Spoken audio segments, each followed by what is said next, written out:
check the YouTube.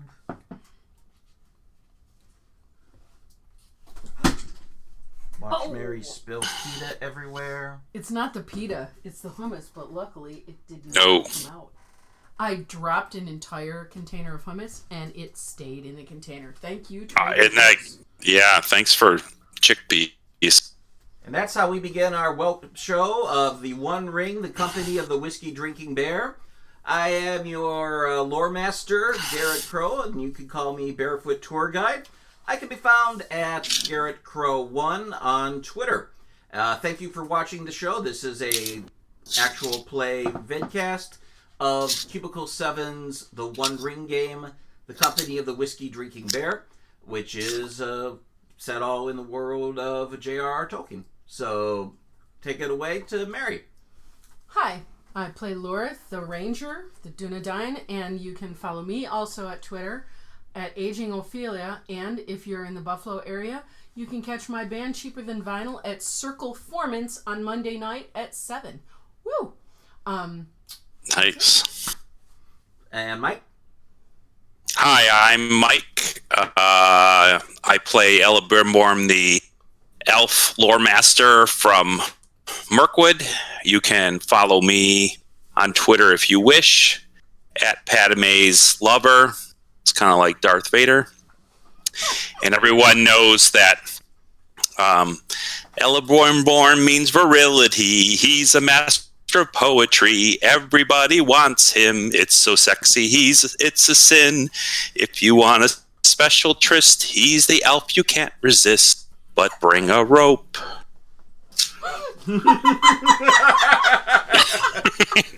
And George, follow that up. Oh, I'm just a dwarf, a little old dwarf. Sitting here at the pub and the grill, just eating my peanuts, drinking my beer, having a good old time. Wishing I was playing One Ring. Good deal. So I'm George. Very nice. I'm playing Roar, who is the lonely Erebor dwarf, who is now a happy family man, but for some reason doesn't like to spend time with his newborn son. Rather go out and fight a troll, because trolls are just rocking. Well, you have to defend your family. I mean, sometimes that happens in war. You have to defend your family from invasion. From the shadow. It's better to be out and having a good offense than being at home and trying to defend the home. So you have to spread the light of your fatherhood upon Middle Earth to keep the shadow from creeping into the crib of your child. That is true. Yeah. That is true. Yeah, that's still a journey yet to come. A lot of buzzwords in it. Spread fatherhood creeping. Woo. A lot of hashtags. But good. Okay. I'd like to start the show by doing a little fellowship phase out of game. Fellowship phase, for those who are new to the One Ring, is a mechanic where the players take over the narrative.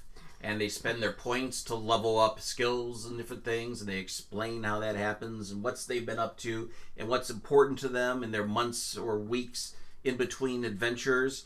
Or more commonly at the end of the year where it's winter and nobody goes out adventuring because it's winter. And so there's a lot of festivity and celebration and enjoyment of the community and things accomplished during the year. So I'd like to go around the table and see what you guys in-game and out-of-game are remember and want to talk about as your memories from your fellowship phase. Mary, you wanted to go first. Because I have two moments in-game that were really... Well, there are a lot of great moments, but there were two that hit me in a certain way. One was where everybody in the company came together and agreed to help me do some stuff for my father, Círdan. And that was really good because, then he sees me as... an adult instead of that little girl he rescued from the Barrow Wight, all those years ago when I was 12. And so that was cool. And then, of course, when I was at Rivendell and I got a great tutorial on Spear from, one of the great elf elders, and who's been everywhere and back, and is basically, best friend to most of the Valas. So that was pretty cool. And I raised my spear skill, so now I can get those trolls from afar. Yay!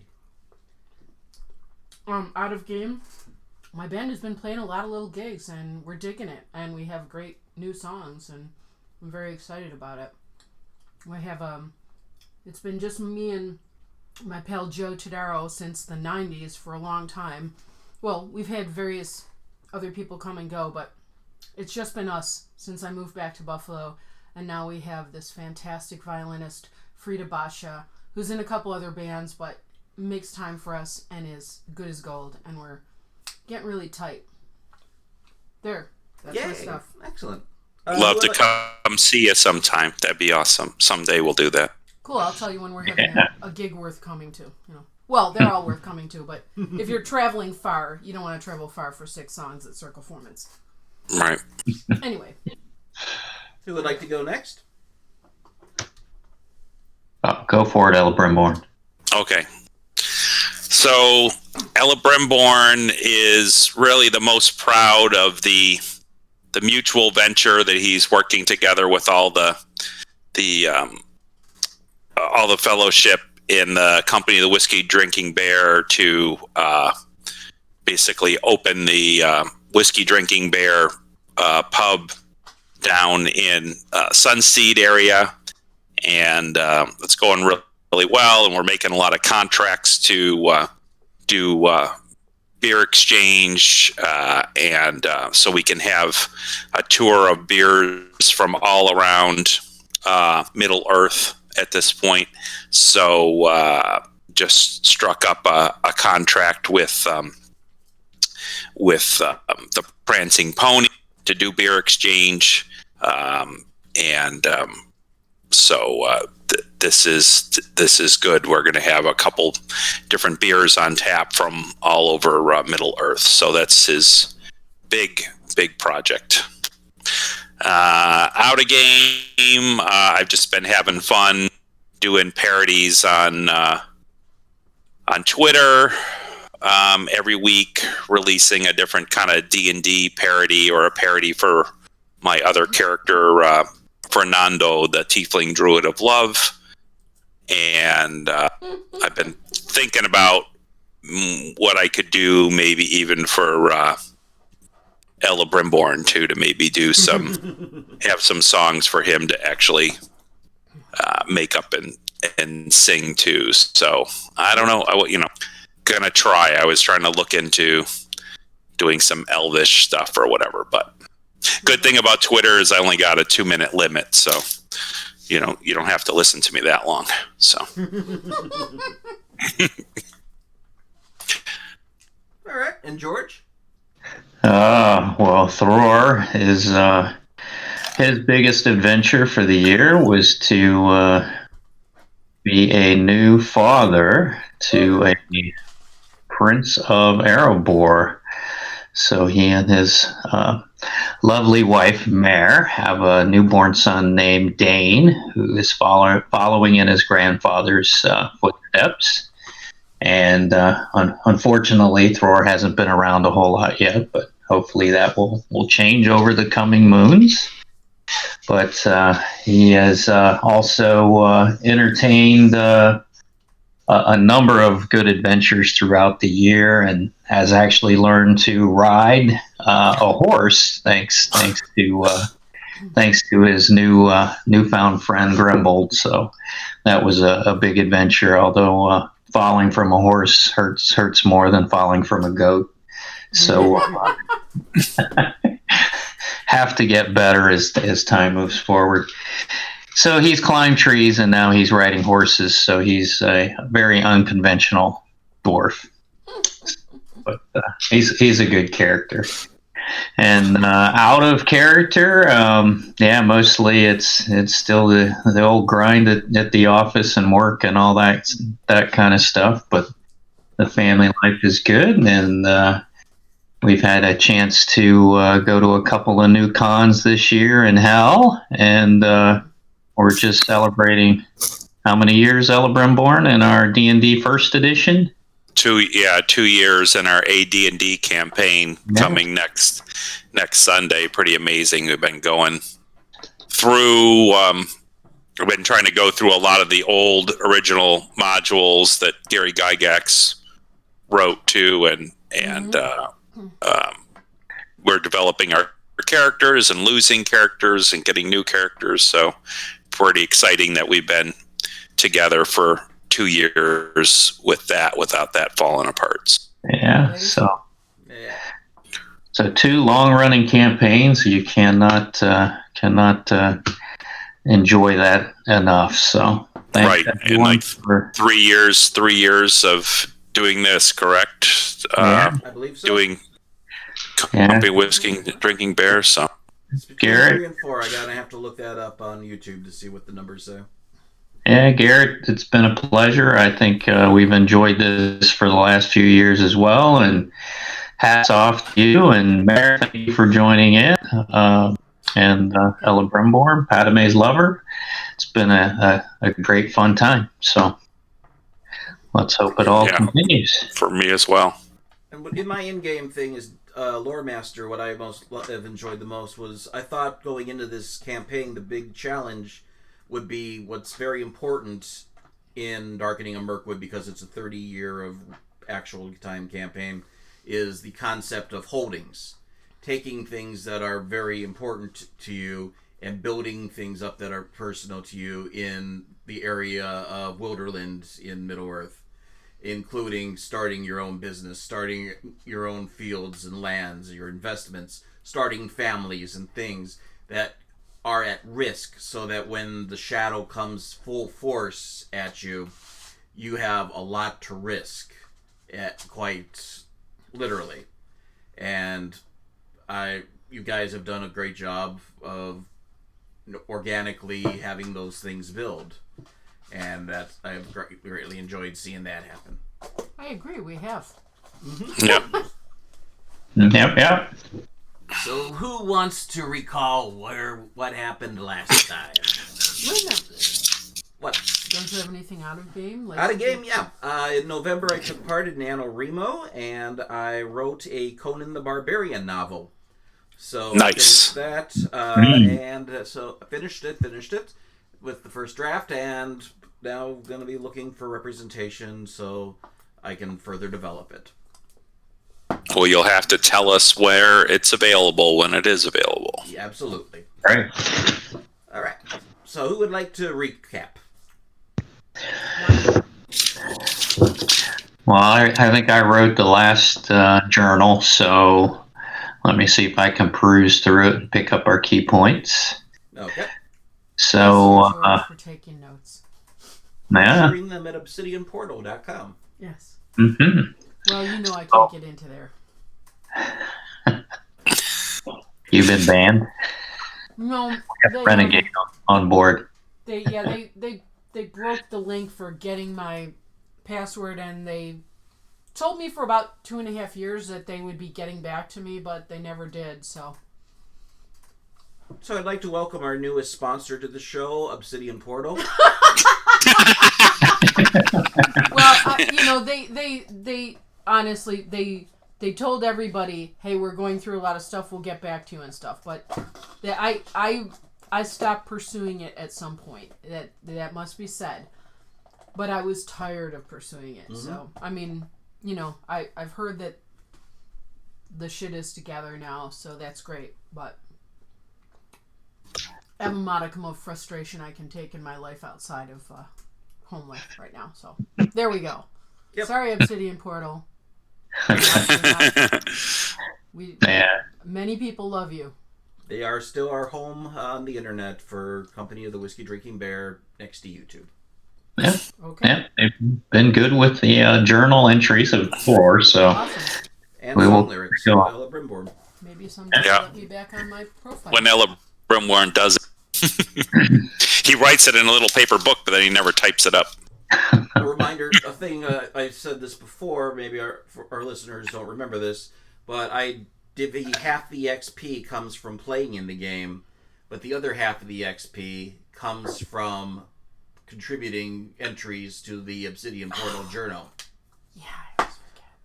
I could just contribute it to you. You can contribute it to me, and I will post it, yes. Nice. You can get a lot more XP. But I create so many characters for you You to do. play with. Don't I get something for that? No. Yes, we have wonderful, meaningful game sessions. This is why you never marry a game master. Right. Yeah. Okay, George, Okay. did you have time to go over your notes? Sure. So this is journal entry 47 out on Obsidian Portal. But we arrived at Dead Man's Dyke and were met with mixed feelings by all of those in camp, as the different races that have arrived to thwart the next level of shadow are not happy with one another overall. So we adventured through camp and found that Lorith and Elebrimborn had come across the dwarves who were busy building their siege weapons and quite unhappy about the natural resources that were available to pull those weapons together. And Elebrimborn, who was very keen-eyed at the time, detected that one of the siege weapons was put together improperly as he leaned against it, and it fell into pieces. Yeah. I think I broke it. Pretty much. I rolled the Iosaur on. And we found the fellow rangers of Lorith, who were feeling quite exiled by the others at the gathering, and one had happened to try to get too close to to our Hobbit friends, and was chased away, making him feel as though he was beggared and someone quite unwanted. But eventually we ran across Gandalf, and he was his happy, boisterous self as usual. So he barked at us a few times, and unfortunately Lorith and Elebrimborn did not do well in their ability to keep him happy, but he settled down after a good pint of ale and smoke, as Gandalf would behave as normal. So that was all good. And we met our camp master, Mimosa Goodbody, who was a hobbit who had brought together a lot of the supplies for the camp. And she was very happy to see us and greeted us quite well. But again, not fond of the Rangers. And I think we came across some of the princes, Eladin and Elerith of the Elven contingency. And we also met Regin, who was the master of the Iron Hill Dwarves and who was in charge of the siege weapons. So we were pretty much ready to go, and then Laura did run into her father again, Círdan, so that was good. And we learned that we were going to be enlisted into doing a little bit of search activities and see what was out with the fortress of Gorlanc. And so we ended up adventuring out towards the fortress, and I believe we came upon a cave near the camp, and we were able to rescue some hobbits who had been caged within the cavern, and had to fight a number of orcs and other enemies of shadow, and successfully were able to get them from the caverns, and made our way back after a good chase by a number of goblins and such. And when we returned to the fort, we reported about the findings around the cavern, and especially made certain that we didn't venture near that, since that was obviously a place from which we could be attacked. So plans were laid. I think we ended up sieging the fortress. We were placed inside of a large. I've forgotten what we called it. Siege I think it was engine. a rabbit Cave. Siege tower. but Yeah. I couldn't remember if we tried to dress it up as a rabbit or not. But anyhow, I'm not sure we did. we didn't, but that's what I was thinking at the time. Anyhow, we managed to breach the towers of the fortress and wage battles against captured hobbits and goblins and trolls. And after a fierce battle, we were successful and find ourselves at the top of the tower and ready to continue this adventure. Yeah, and we've saved the hobbits and gotten them out of there. Actually, Yes. no. You are got still some- in the middle of that battle. But the got hobbits the that are on the hobbits. embattlement, I think we were able to get them free. Yeah. Yes, you freed the hobbits, but you still have some goblins. Except for the one that going got on, eaten. and you have a troll. Correct. Yeah. Yep. Yeah, and I got Still in the heat of battle. Okay. What about our bennies? This game has that. Battle rolls. Do Yes. you do battle rolls? Not in the middle of a battle. Yep. But you do get a refresh on your fellowship fellowship tokens. Mm-hmm. As soon as I find where I put my fellowship tokens. Good. That gives me time to get more wine. And did we get a chance to take at least a short rest? You are To still redeem continuing in the battle. I guess Okay. that's a no. No break. So Roar is in the midst of despair. He is thinking about his family a lot. Okay, 1, 2 for the ranger, 1 for the dwarf, 1 for the elf. Do you guys have that? And so you have your fellowship pool.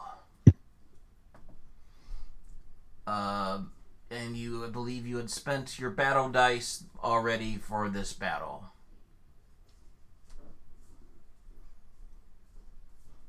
Very possible.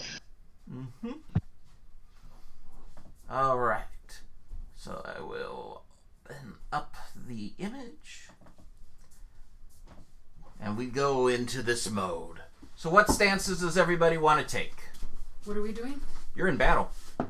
Yeah, in the tower. Nope, you are on top of the battlement, still fighting the that's surviving troll and goblins. I will stay in defensive. I will take. Let's see. How far away are they? Far From enough you? to take rearward, or do I need to, go full hog? It's pretty close. Within Okay. about 10 feet, it's borderline of whether Okay. it could be done. Then I'll go balls out. Okay, you'll go balls out. You know what that means. Mm-hmm. Elebrimor will be defensive. I think he's at the foot of the troll, And or the troll stepping on him. Did we choose our Played the troll though, didn't we? fellowship? No, you have not Yes. chosen your fellowship focuses yet. Who do you There's choose? only 3 of us.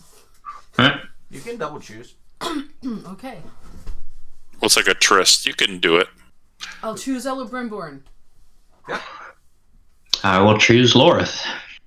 I will choose Thror. See how that works? We're all chosen. We are the chosen ones. Okay, Lorith, you are first. There is a goblin archer not too far away from you. Okay. Well, we're going to slice and dice the little bugger. You run up to him, your sword out.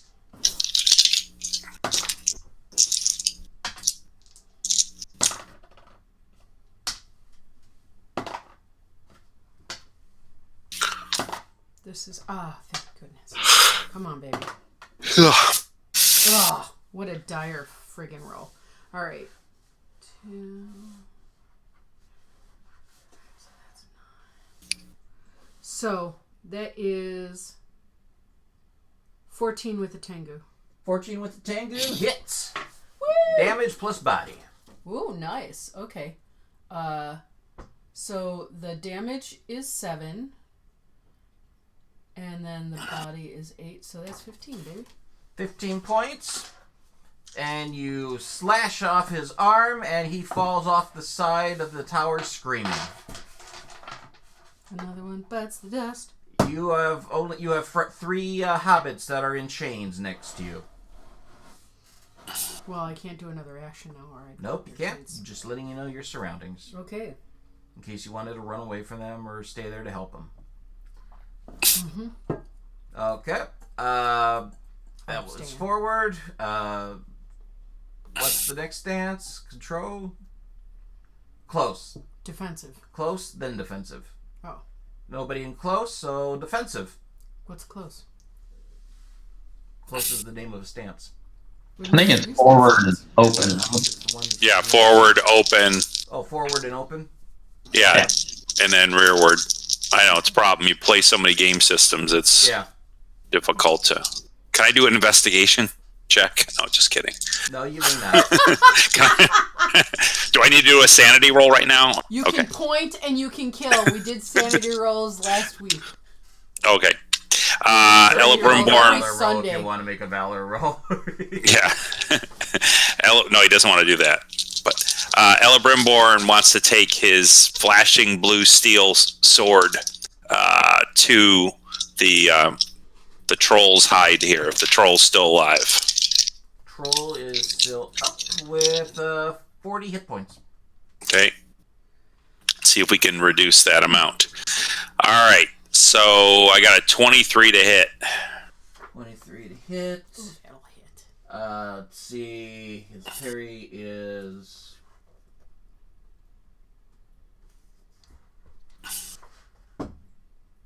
Three plus 5 plus 1 is 6, plus your being in defensive 12. 18, you hit. Okay. And I hit edge. I got a 10 on my 10 on my Nice. feet dice. On your feet die. I'm going to pull books closer to me. No. Let's roll some his armor and see if you are able to penetrate it and create a wound. Don't say penetrate to Elebrimborn. Is it a female? Gandalf. He fails. He takes a wound. Yes. All right. So I get right up under his loincloth, right into his femoral artery, and there's blood spewing all over the place, making the ramparts slick, reddish black blood that smells foul. Mm-hmm. So I create the wound. I did not get any Tengu, so is it just straight damage? Straight damage? Yep, and if he gets a second wound, he's automatically done. Okay, so that's only 5 damage, but it was very accurately put right into his femoral artery. Just drove right in there, right to the femur. Yes, it did. There's no coming back from that. And Thrower, what do you want to do? I will attack the troll as well. Okay. Alright, so I swing away with the mattock, pull out, after being knocked back the last time he attacked, or tried to attack. Excellent, so I did get edge, and so 9, 10, 20, 31 to hit with edge, and 1 Tengu. One Tengu. Let's roll and see if you were able to get through the armor with that mattock. 5 plus 8, 13, 14. He has failed. Tell me what happens. Well, obviously he took such a large gash in his femoral artery that he was kind of sliding down and almost to his knees. And I was able to smash my mattock up through the rest of his lower body and actually knocked him off the battlements, and he fell to his death. there you go. Woo! And you find yourself with three goblin archers around you. One right in front of Elebrimborn. All right. And they will take their shots. Don't forget you've got those lights, Elebrimborn. That's true. You can always distract these mofos. Okay, bow of horn. They have 2 for that. Like you need to be reminded. That's a 16 to hit Elebrimborn. Nope. Fairy lights. Another one to Elebrimborn. I need to be reminded. 17 to hit you. That doesn't get you. No. An arrow goes flying at Thror. Nope. 12's not going to do it. So that was their turn. What's your stances? Same old. Same old? I will stay defensive. Yep. I guess defensive. There's one right on me, or they're shooting, so they're farther away, right? To shoot you, he had to back off, so I have to Okay. Where are the goblins in relation to the hobbits? They are in between the hobbits, keeping the hobbits in line. Making sure that they're firing. How Yes. are they in between? Okay. So They have legged irons. Okay. Their arms are not Alright. chained because Okay. they are using the hobbits. I'm gonna go rearward then. Okay. Awesome. I got more dice and bow. Excellent. Your rearward, Thror, your defensive. Lorith, you are going forward. Yes. So, what do you do? I go up to the next goblin that is between hobbits, and I... There is a hole in the wall, in the floor of this thing, from where you destroyed a troll somehow, and I don't remember the circumstances, but there is a deep pit there. Oh. You're going to have to get around it somehow. How big is it? How wide around is it? It's about 10 feet long. So I can run It's on the side. you can climb along the side of the wall because it's not big enough to walk around. Or you could do acrobatics along the side of the crenellations. Yeah, you know what? I could just pull out my spear and throw my spear. You could do that. That's what I'll do.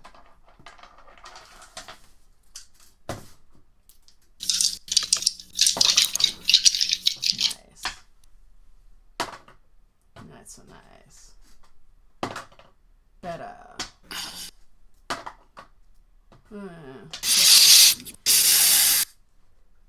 16 with the Tengu. 16 with the Tengu. That hits. Damage plus body. Okay. That is 13. He has 3 hit points left. You smash it right into his arm, on his left arm, and it pulls him over, and the other hobbits turn right toward him and coup de grace him with their arrows. Yes, my friends. And then they make a stance like, we know nothing about what just happened. Yeah, we didn't. Yeah. That's right. Shut up. Defensive We stance. don't want them getting eaten. Go ahead, Alabama. Oh, I'm rearward. I'm shooting, rearward shooting bow. Then I will come up to here if I can, Sure. and I will attack the one on my right. All right. All right. That's 20 to hit. No. Not a problem at all. As your medic is slamming into the rib cage of the goblin. All right, then he will take weapon damage of 10. 10. He's got 8 endurance, so you shattered it, and a rib shard broke it, pierced his heart and lungs, and he's dead. Good deal. Elebrimborn. Elbrimborn pulls back an arrow as he speaks to the goblins. He's going to do a called shot on the goblin. Tried to hit him. Okay. Flee, creatures of darkness. You've lost this fight. See the speed of my arrow's flight. Do not put the company of the whiskey drinking bear to the test. The beating of your hearts we shall arrest. I send a feathered bird back to its nest, deep within your black-hearted chest. Still drinking. So I Necessary. believe, since I called it a called shot and I did not get a Tengu, I believe that is a miss. Yes. No matter what, because I did not get a Tengu. Correct. So it was very, as usual, very eloquent speech, but no final delivery. It was beautiful speech until the moment that the squirrel ran between you and the goblin and got hit by the arrow. Oh, all right. Well, lots of animal death this episode. Goblin is going to fall back away from Thror and will shoot at Elebrimborn, who shot at him.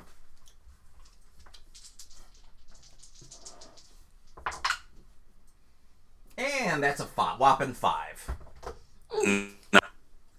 That is the only enemy left on the battlefield, so that brings us to a new stance. Same old, same old. Yep. Thror? Yeah, rearward. Did the hobbits run away? The hobbits are in chains. Oh, okay. They really All right. can't run or go downstairs and stuff without help. Okay. And then I will. I'll move to. Actually, if I need to go to for rally, do I need to go to open? Right. Yep.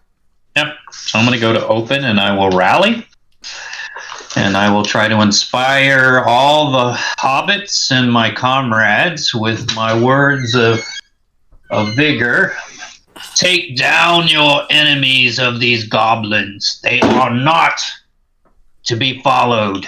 Destroy them and free yourselves. You are better than this. And to my friends, take heart. We are defeating them, and we will defeat the rest at this time. And I will roll my inspire.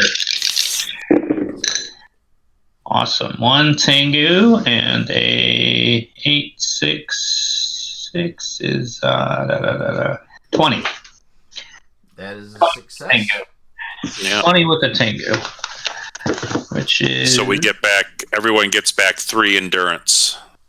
Ooh, nice. It's a 3 great, endurance for all of those who are friend. great success. Including Yeah. the hobbits, who begin to reach through the pockets of the semi-pockets. They're just tied onto their loincloths. The keys. And undoing their shackles. Beautiful. Well, good. If I don't have to use my sword on them, so much the better. Nope, they're taking care of themselves as inspired by Thror. Elebrimborn. Oh, wait. Wow. You went ahead on that. Yeah, I remember. He rallied. You rallied, so there's one goblin left, and he's going to spend his action to... yeah? I'm... Oh, Lorith's in rearward. No, I'm in forward. You're in forward. I'm balls out. Yeah, well, we're not done with this round yet. There's still a goblin gets to act. Oh, she didn't attack I this didn't round. act this Yeah, round. she should you have gone didn't act. first. No. I'm sorry. She should have gone before Thor. You should have gone before Well, Thror. I thought but that's I fine. misunderstood. Because he rallied, that's good. Okay. Because it gives me something less to do. But I will point for the hobbits. A quick action. Mm-hmm. Point towards the siege tower so that they know to go down there. They have no Safe problem passage. seeing them. They're Yeah. open up the All right. ramp right in front And of them. then there's one more goblin. One more goblin. He's on the other side of the pit. Oh, Which you are at the edge of. I'm at the edge of. You are at And the I edge used of the my pit. spear on the other one. Yes, you did. So I have to go and collect it, basically. You do. Yeah. So what do I do? Athletics to... You can do an athletics to Climb jump around? the pit. Oh, God. How deep is this pit? It falls all the way to the ground. So you would take about 8 points of endurance loss if you fail. as you fall onto the stone ground far below. You can use a point of hope. You can use From a the point of the party Okay. hope. I will do that, and that gives me an extra die, right? Yep. An extra regular. Yes, an extra d6. Okay. Nice.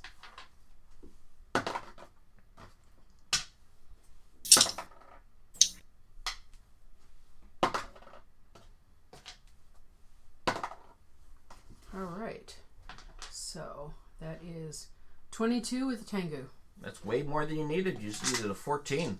So you have successfully leapt across onto there and nearly plowed into a hobbit who was bending over going through a dead goblin's keys. And he stands and looks at you kind of afraid.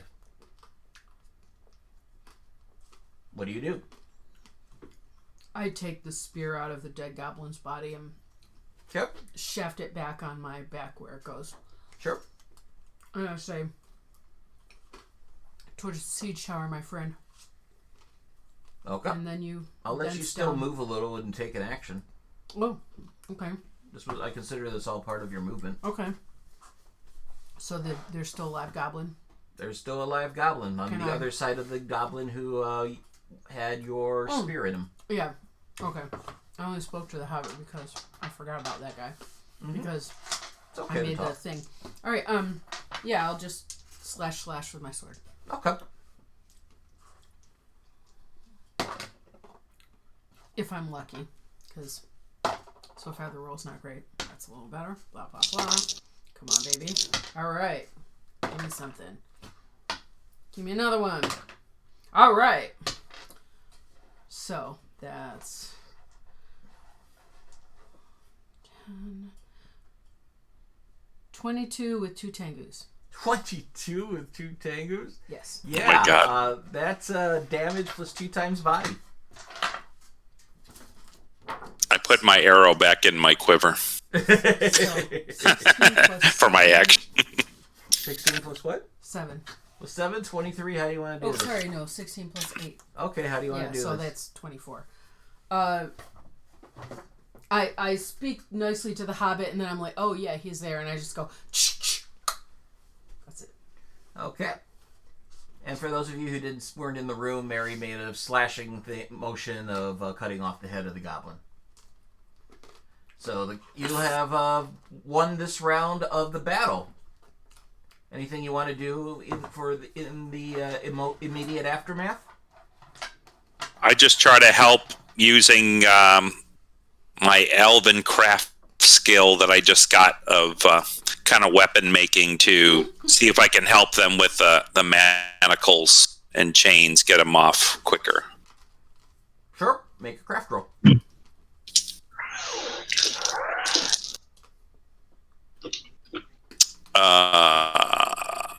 That'd be 23 with a Tengu.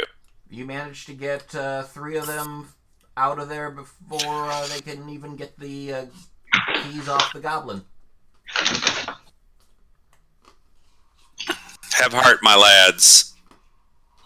Your rescuers have come. Remember the day, the company of the whiskey drinking bear. Huzzah! Huzzah, company of the whiskey and drinking bear! We shall sing about you gloriously at all through the pubs of the Shire.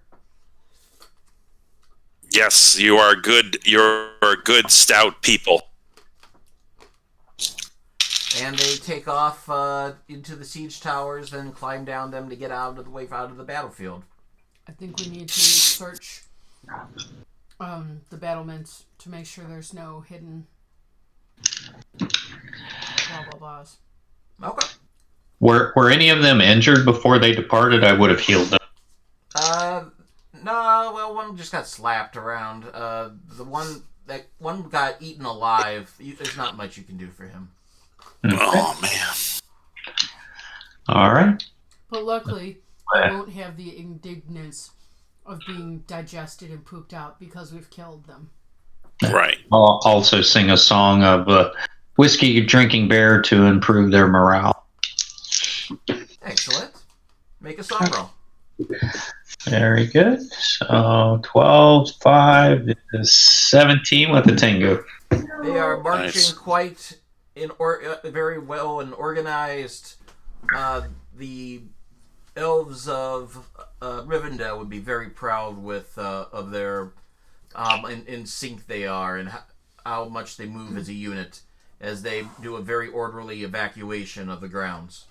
All right. And if from our vantage point, do we see any troop movements or anything that we need to shout down and make our comrades aware of as they approach the gates? As you see that as you look out, we're going to do a mass battle thing as you look out over the mass battle. And we're going to see how that affects things. Good. This is each mass battle. This is a fan-made mechanic, and each time we roll this, it covers about an hour's worth of battlefield fighting. Oh, this ice cream. So, who would like to roll for the elf princes? I will. Elbrimborn, says I. All right. So, what should we pull up? Let me pull up the numbers here. Here's your army, Gorlanc's army, Alliance army. There we are. You will roll the feat die. Yep. Plus the army combat skill, a number of 6-siders equal to 4.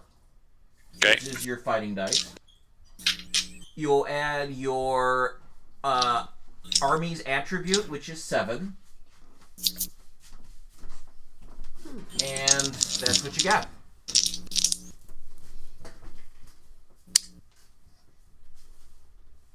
All right. So I got 3 Tengus on this roll.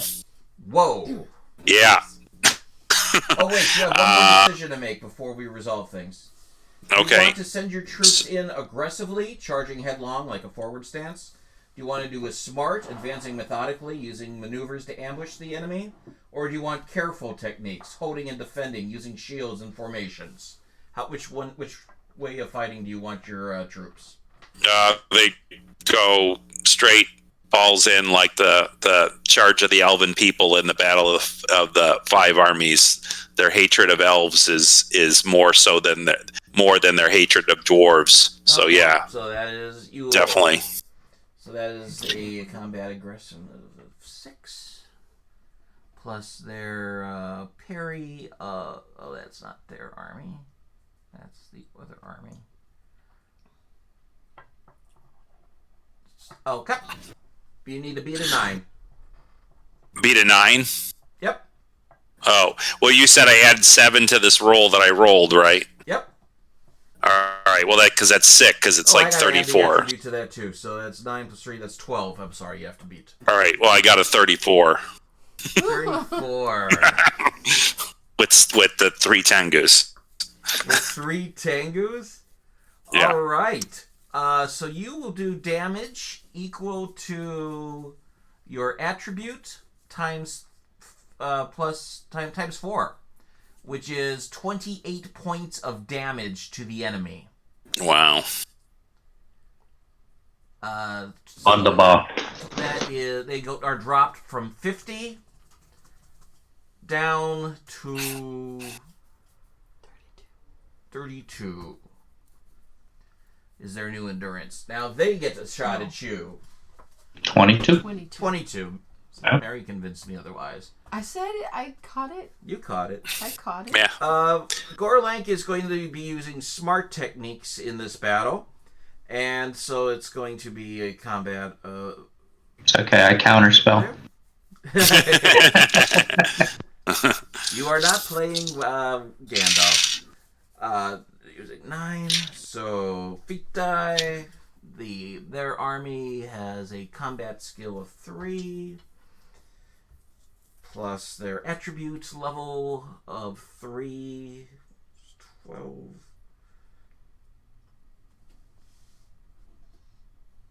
3. Alright, that's 3. 3, 6, 12, 15. Against your 15. They just hit. So they deal their attribute plus times 2 worth of damage to you, your army, which is 6 points of damage. Not a horrid loss. You're down from 30 to 24. Ooh, they were pretty strong. They have numbers.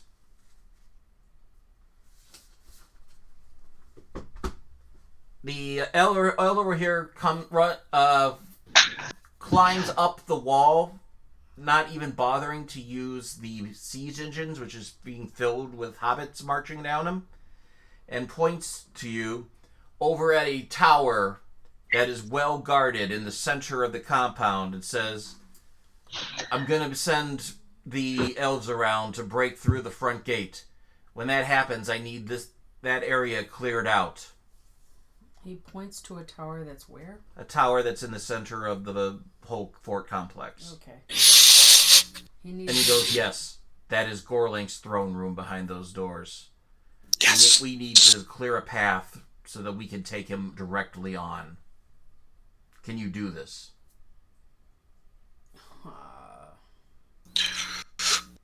But of course. Excellent. Let's see.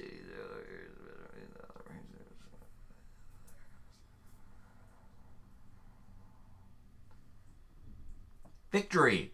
Okay.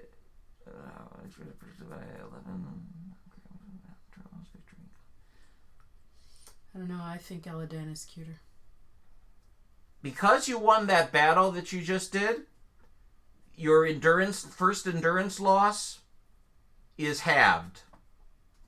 Nice. Good. First endurance loss. The hit point that you're in mass combat that your army took, that's halved. So you didn't lose 6 points, you lost 3. Ah. Because you won Nice. that battle. So I have to add 3 points. No, not to you. This is 27 for to the elf. For the mass combat army. Oh, okay. Yeah. The elves. Because you guys were successful in your mission, you were able to keep down the losses on your Elf army princess. side. Oh, okay. You saved a lot of lives. Now we go to the courtyard. As we do.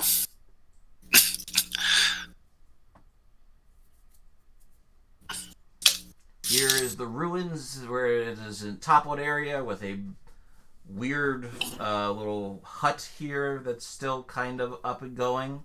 And there are the evil men of Rudar standing around waiting for you here, guarding this the throne room of Gorlanc. And with them are the white wolves. You gotta make wolves bad here. Wolves are great. Zed Turtle, who designed that monster, the White Wolf of Rudar. You've heard it from Mary. Okay. Wolves are gentle family creatures. You guys can make a battle roll to decide for yourselves for this battle for the terrain. Good deal. Coming up. Gandalf with a Tengu. Battle rolls. Standard with the Tengu, so that's... Gandalf with a Tengu. 24 with 2 Tengus. Whoa! Yeah, I'm not gonna be rolling. You have found so many places to hide and to duck and to take advantage of the terrain. Oh, maybe I'm wrong. Do I see anything that I can really like? handy. 24 with 1 Tengu. Whoa, good job, Lord. Nice. Do we see anything that can be put aflame and potentially? Pretty sweet, huh? Yeah, this little thatched roof here seems like it would go up nicely in fire. Okay. Sweet. Yeah, but what if there's people in it? Yeah. That's true. What if there's What if there's wolf puppies in there? There could be a whole squirrel family living in there. I just killed their father on the the father was going out to get nuts for the children, and he was going to read them a bedtime story, and I killed him on the ramparts. We haven't eaten. We haven't eaten. Bro. I'll make a hat out of his pelt. Squirrels, by the way, to honor him. Squirrel. We're having squirrel dinner. Good night. Squirrel jerky. Squirrels hang around in the day. All right, you guys get to make your opening volleys. Well, what's our plan, Jen? All right. Gentlemen? What's our plan?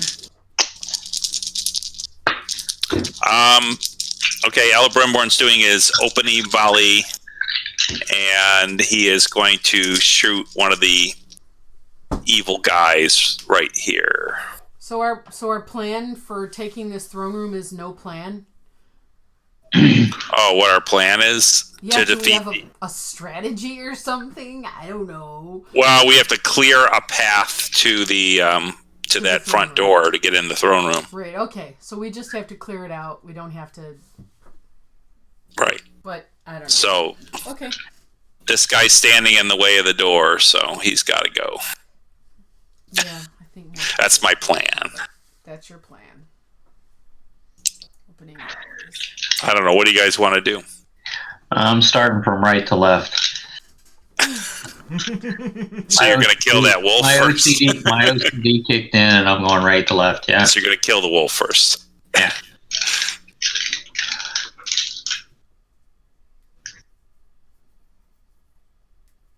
I'm looking at the tower while I shoot as well. Is there an entrance into that thatched hut thing, or Yeah, there is. how many stories does it look to be? One or it's one story. oh, does Yeah, it look there is like? the entry. Does it look like I get up on the roof, or does it look like it no, actually you walk looks? through the roof. It looks like a piece of junk. Yeah, It is definitely a piece of junk. Maybe swing around to the right and keep using your bow, and I'll keep them off you. Yeah. All right. I will shoot and run. Kind of skirmish. We can all use bows, right? Yes, you can all use volleys, opening volleys. Okay. When he's done. All right. So my first shot would be a 21 with a Tengu. So that's 10 damage to little Mr. Guy here with his little thug with his club. Okay, 12 plus 5, 17. That hits. And how much damage? You said 10? 10. Alright. He drops to 8 hit points. I don't know how far I can go, but... You can just keep going and I'll tell you when to stop. All right. That's about as far. Yeah, I didn't want to completely out. Just make myself disappear. Oh, you mean... Can I look through to see if there's any movement or life inside this tower? Or No. Make an awareness check. okay, I'm looking for captives, is what I'm thinking. But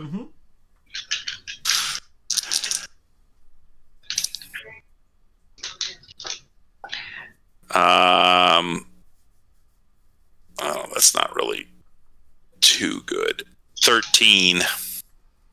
13, you see movement in there of a cloaked figure, but it looks like her movement is restrained somehow. Oh no. Celebrimborn likes the look of this already. Yeah. So is that a person That's or a statue. a statue? Perfect. Statue. All right. So who's next in the volleys? Let's go with Lorith next in the volleys. Okay. I will shoot a guard. Want to shoot the same guy that Celebrimborn shot? Yes. Go.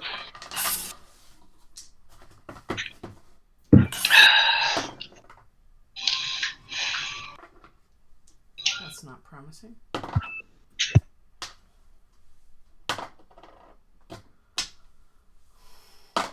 Oh, bloody hell. Isoran? Oh. No, but I only got 9. Yeah. Only got 9? Yeah. You strike an arrow into the doorway that leads into Gorlanc's chambers. And as you do, you hear a loud knock sound. come out of that. Knock? Yeah, it sounds like a knock. A loud, deep knock. Oh, you mean from the arrow hitting the door. Like... Who's there? Thrower, Gorlanc. have any ranged weapons? Gorlanc who? None worthy of a dwarf. No? Oh, okay. So they get to go. 3 of them are going to attack Thrower. Let's see, with their throwing their spears.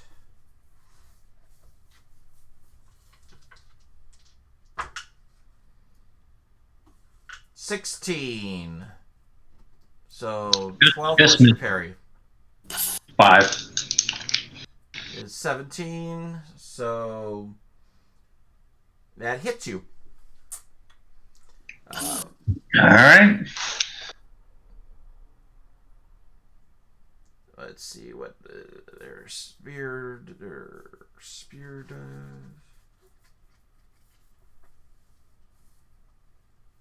There it is. It does 5 points. No, but they got a 6 on there, so it does plus attribute 9 points of damage. 9? 9. Wow. Okay. I am weary. Uh-oh. Yep, 1, 2s, and 3s counts as zeros on your 6-siders. Mm-hmm. And if the 13 doesn't hit you, that one misses you. 3 shots on Lorith. Hey, that's an Eye of Sauron. With 2 6s. Let's see. The injury for this weapon is a 14, so roll your armor.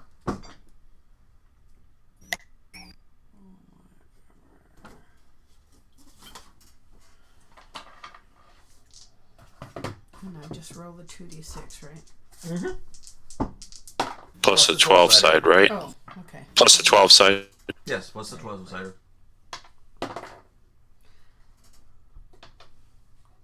And I rolled 13 with a tango. You fail. You take a wound. Oh, well, I can't even see this. And you take They need to retreat. 5 points of damage plus... So I don't count that headgear, right? Yes, you do count the headgear. Oh, okay. So that's one more. That's what you needed to make it. Okay. Thank goodness. Okay, but you still take the damage, which is going to be 13 points of damage. Yowza. They rolled 2 6s on there. Yowza. Let's see. Yeah, that's not good. Oh, and because of the they rolled a successful thing, that triggers Gorlanc's sorcery. Bloody bugger. What?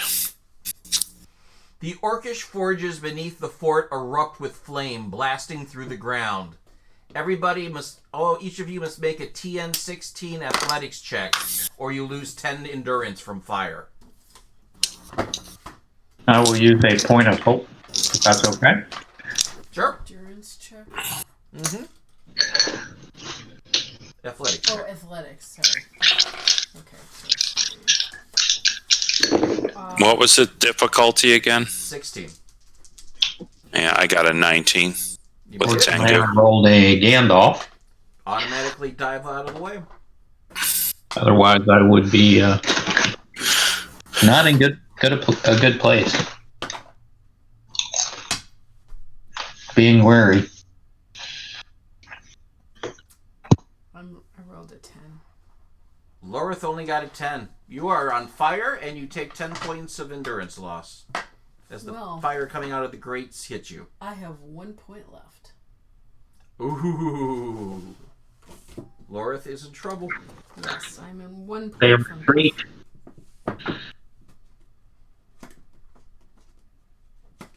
From which direction did we come? You came from behind yourself. Huh? Toward the bottom of this page. Let's see. Ella Brimborn, you are not in a target right now, so they will come into position and take cover by the statue or when you expose yourself. Some party Okay. rules. But they will send the wolf out to get you. Hungry like a wolf. Wolf will has great leap. It leaps out at you, and it will make a bite attack. Let's see. Bite. Bite 2.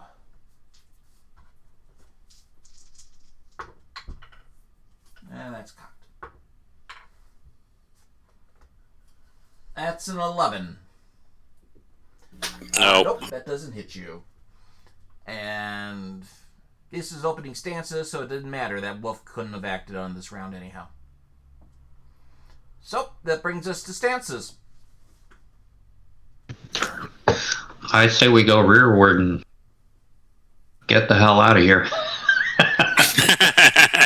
If Loris is one and I'm weary, we're not in a good place. Yeah, I have no idea.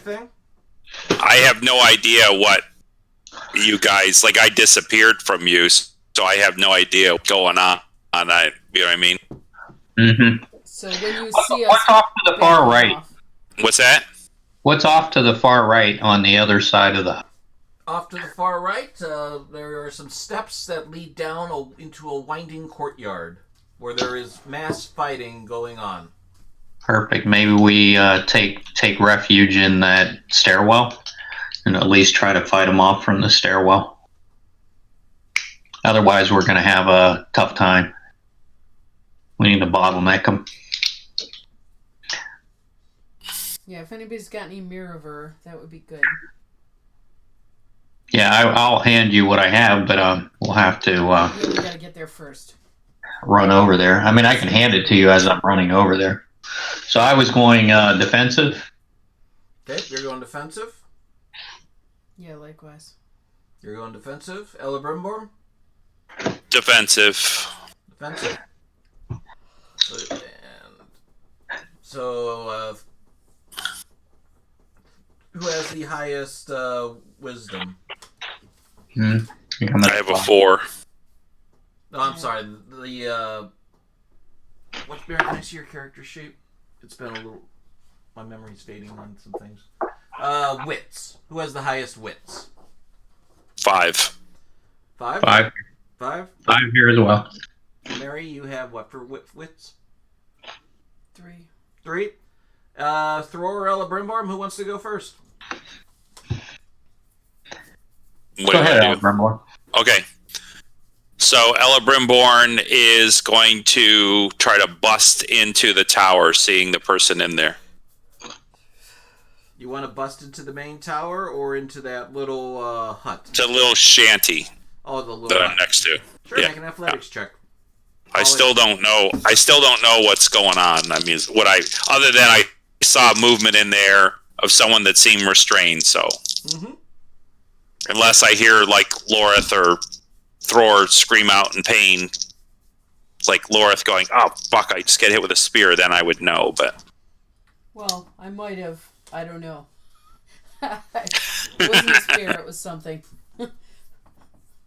I say oi all the time, so it's oi. all right, 16 with a Tengu I'm probably for my athletics to break into the hut. You break into the hut,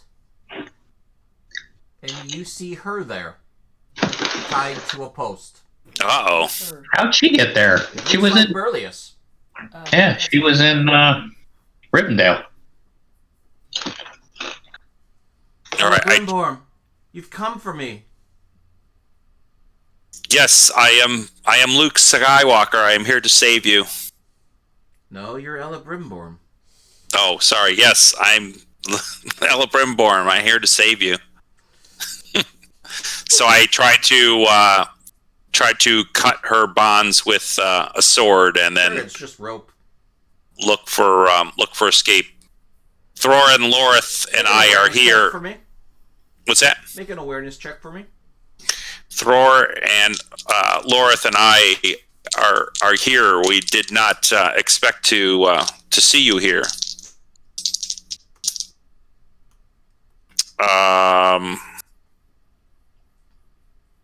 18 with a Tengu. This isn't Burleus. Her eye color's wrong.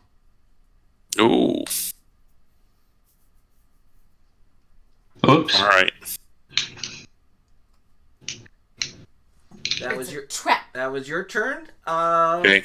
So Thror. I don't let on. Okay.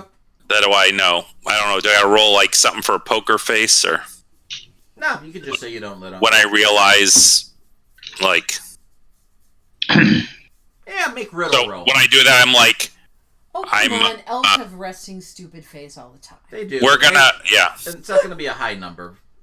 yeah, Make a, we're gonna, roll riddle. we're planning on going in through the underground passageway into the main keep and poison their water system. Do you think that's a good plan? Yeah, but you shouldn't be on this side of the wall if you want to get into the undersplan. That's Oh, do you know the layout of the inside of that place? Of course I know. I've been here for weeks. You never wrote. You Yeah, always write. You always Messenger. write to me. You always write to me. You always write to me every week and send me a message. Why haven't I received anything lately? Because I've been tied to a post here. Oh, well, that's a good point. Make a riddle roll. I'm really trying to. I'm trying to pretend like Don't overplay it. something happens that really doesn't happen. Like that we got some special pen pal relationship, but Right. 19 with the Tengu. She seems to be going for it. Going for my For your lies. deception. Yeah. Yeah. Okay. Thror, it's your turn. Did I see Elebrimward duck into the... Let's just say you heard it more than you saw it. Okay. It's like somebody throwing themselves through the wood of a very brittle wood of a barn. Okay. So I pull off the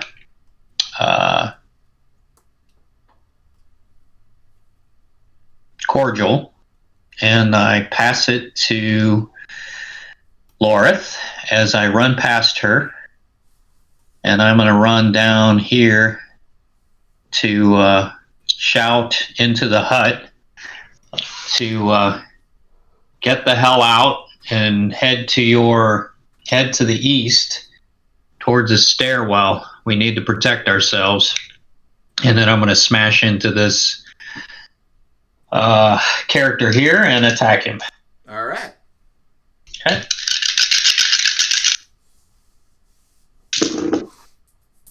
So 2s and 1s, not good.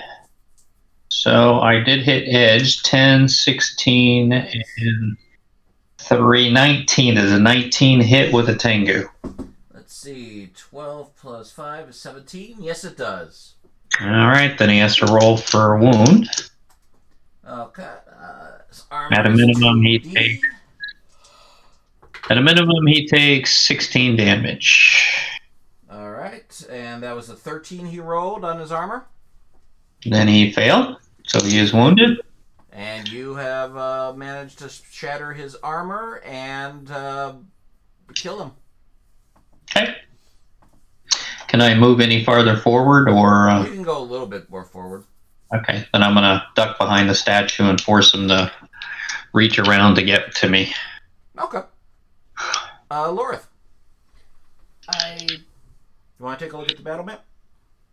Because everybody's kind of spread out. no, Okay. because I'm gonna go where he mentioned to him. I'm gonna go towards the stairwell and drink the river. Yep. Not all of it, obviously. You only need a mouthful or something to get some Right. points back. How many points do you get back from a drow to the Mirror? Favored heart. plus a D1 die, 1d6. Okay. Oh, that's a big whopping one. But so that's 8 points back. So that's good. That helps a lot. Now have 9 points instead of 1. That is good. Yeah. That is your action. These three guys are going to surround Thror.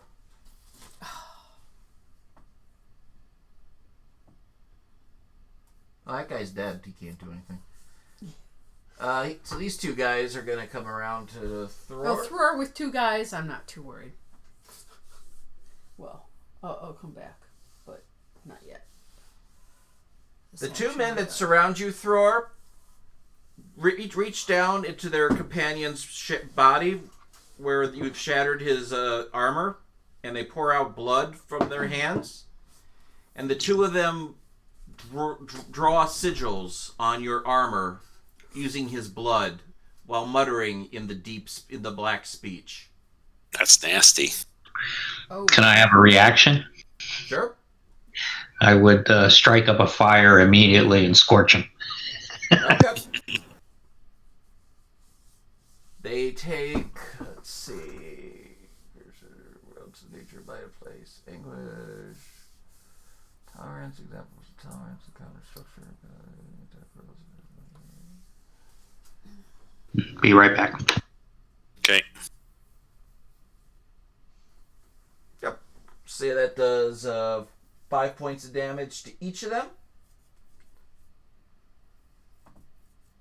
Drops them down to 13. Ooh, that guy was hit already, so he's down to 3. The wolf chases Lorith. Of course. Wolf. You said you like him. That's our game. I think he likes you too. It does a leap from the top of the stairs to go charging down at you. It makes a bite attack. I can't parry with my sword. It gets a Eye of Sauron. Ah, bloody fuck. You need to make... Can I, what do I do? Use a point of hope, please. Use a party point of hope, please. Yeah, I will. Okay.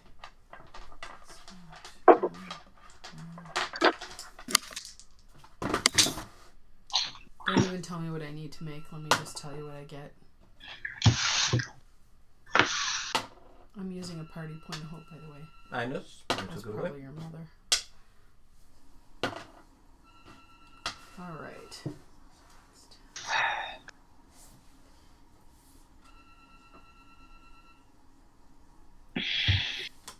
So, 18.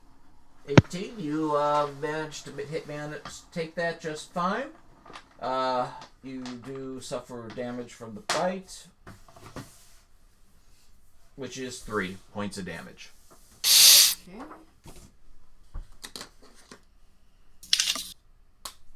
These 3 guys are going to enter the hut with Elebrimborm and Berlius. Oh, excellent. But that's their whole action to get there.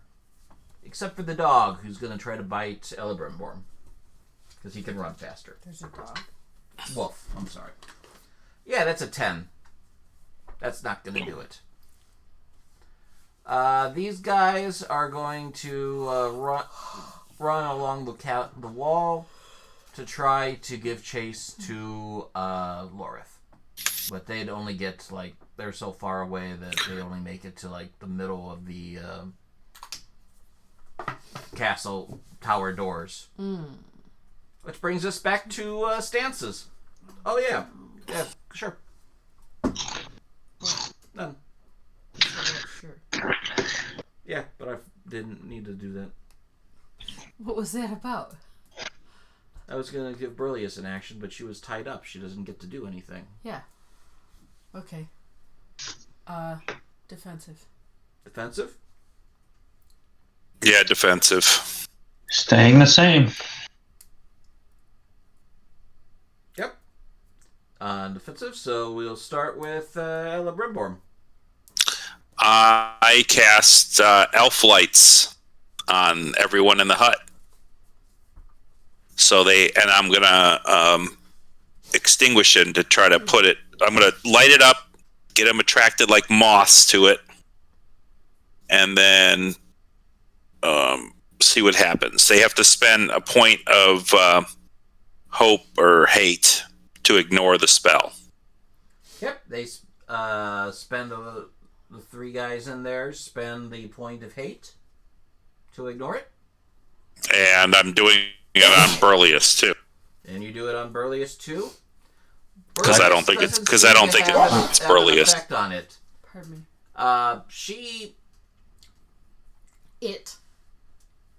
It produces a toe ring that's on a chain that's around her neck. And how would we know it's a dangles it toe in front ring? of you. It's not a toe ring if it's on a chain around her neck. It's just a ring. It would be a orcish toe ring.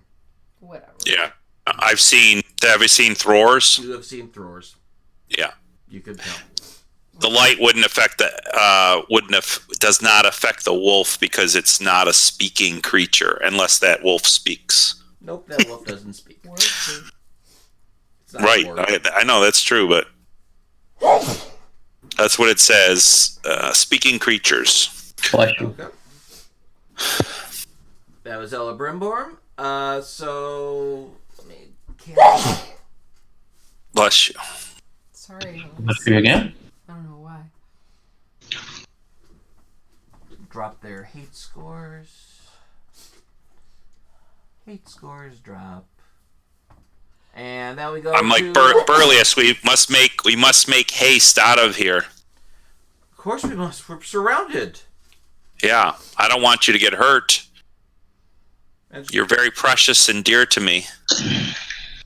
And she produces a sword and kills this guy. She grabs out of this guy's scabbard his sword and runs him through. Tricky, tricky. Do you need more help, Ella Brimborn? She asked me. Yep. Well, yes, they did not. They did not fall for my magic. They're being worn down by it. Yes. And Thror, what do you do? I will attack the one that is to my right, closest to the hut. Okay.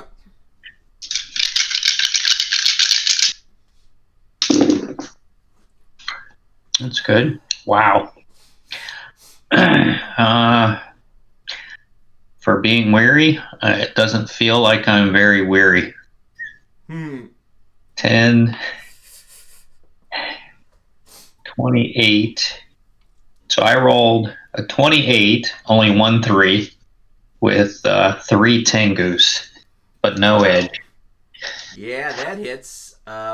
Damage plus 3 times your body. So total of 31 in damage. As he has 18 endurance points total. So I basically take the that was down to 3 endurance points. Yeah, there's no brain left as you splatter his head. I was going to say I smash him to where he goes flying back into the wolf. Lorith, make a athletic check for me, please. No, make an awareness check for me, please.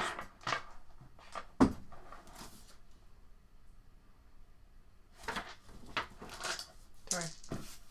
Just checking what. That's a Gandalf on my 12-sider.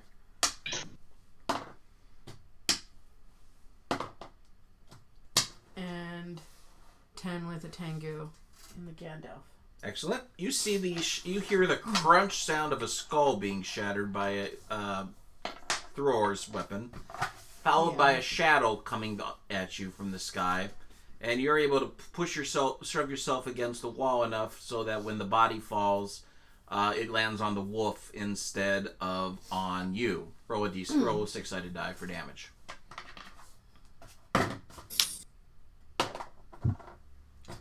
4. Wolf takes 4 points of damage from having a guy fall on him. Okay. And then I spin around this guy to insert myself in front of him and Lorith. Yep, so you run down the stairs. Or are you going to stay there at the hut? I just don't have more map to expand the battle to. I'll stay there for this round because I'm waiting for Elebrimborn to arrest me. Okay. Somehow he entered the hut, so hopefully I see where he entered and I'm... It's easy to see. There's the hut is totally leaning to the side where he smashed through the wall. Okay. Then I'll be good there because I'm going to try and hold everyone back while they get a chance to retreat. Okay, Lorith, what do you want to do? Slice and dice the wolf. Yep.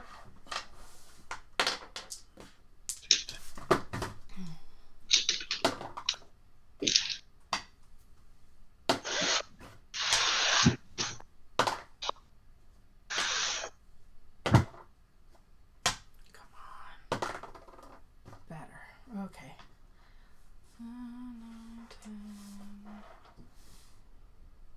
14. 14 to hit. Yeah. Let's see. You're in defensive stance, which is 12 plus your parry of 5, so 17 was needed. Nope, you missed the wolf. Damn. This wolf up here, when it sees 2 of its companions get set on fire by Thror, it backs away out this way and loses a point of hate. You've learned something today.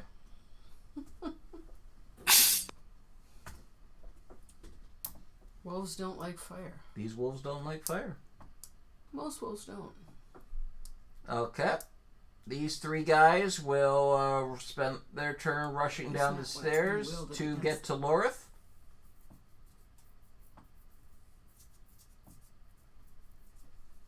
They can only attack you one at a time because of the narrowness.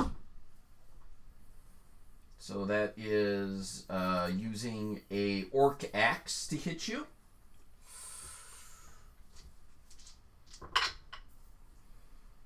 That is 9 plus 6 is 15 plus 7. 22. Ooh. You have your defensive stance at 12 plus your parry, which is? My parry is 4 with a shield of 2. Let's do a 6 plus 12 is 18. You are hit. Okay, I knew that. There is a 6 in here, so you take endurance damage. That's 9 points of damage. Okay, I'm dead. You are unconscious. Okay, I'm unconscious with 6 points more than I can take. Yeah, it stops once you hit 0. It doesn't go into negatives. Okay, so... But if you take any more wounds, then you are dead. I don't have any wounds. Oh, I thought you're right. You didn't take that wound. I didn't have any wounds. Okay, so you're fine. You're just unconscious. But if you take a wound, you're dead. Well, I can't take a wound unless they see my unconscious body and decide to inflict one, which That's they right. may do. Which they might do. Except they're probably hearing through and going, Okay. Let's see. I just said no. These 3 guys in here go attacking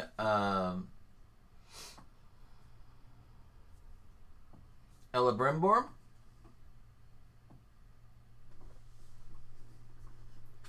Using spears.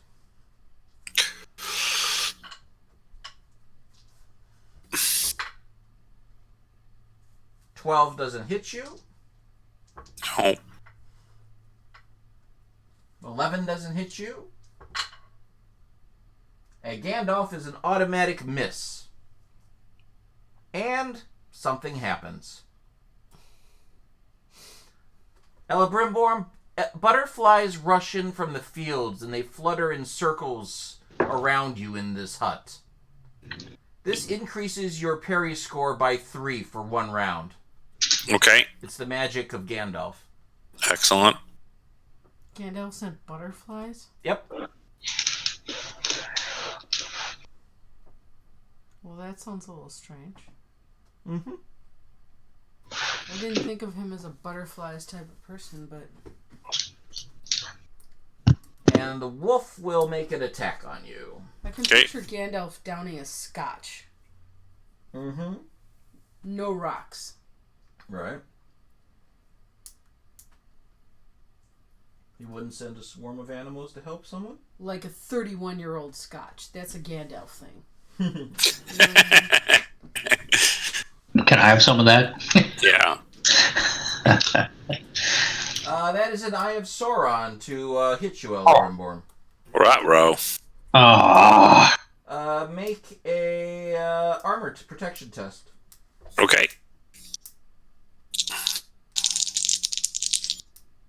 Oh, God.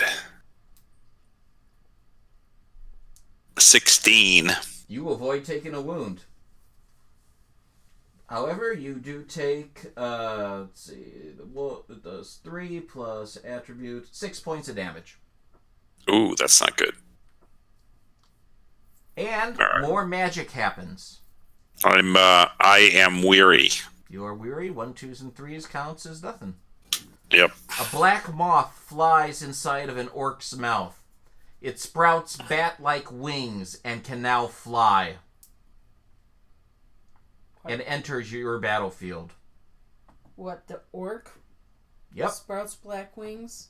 A flying orc. Oh, gross. Where is he on the battlefield? He lands on top of the tower. Anybody got a can of Raid? A really big one? Yeah, I know. Here he is, right over here. Cute. I wonder if he likes elf lights. It is the ugliest Pegasoid I've ever seen. Okay. That is all of their turn. So, stances. Elebrimborn didn't go that turn. Oh, you didn't go? No. Okay, take your turn. All right, so he looks at the false superlative, and I assume since he learned Shadow lore from Saruman that he probably knows a little bit of the black speech. So he's trying to fool her again, assuming that she doesn't know that he would know black speech, but just to see her reaction, to see if she understands what he's saying in black speech to her. And he says, Gulnekjev Makav Aid Mausenkin, which in black speech means we need to go help my kin. Okay, make a riddle. TN10. Well, he did very well. He got a 18 with 2 Tengus. She believes you are very highly trained in the dark arts and is ready to follow you. But I wouldn't expect Burlius to understand black speech, correct? That's true. You would not. Okay. All right. So, trying to get her reaction. Yep.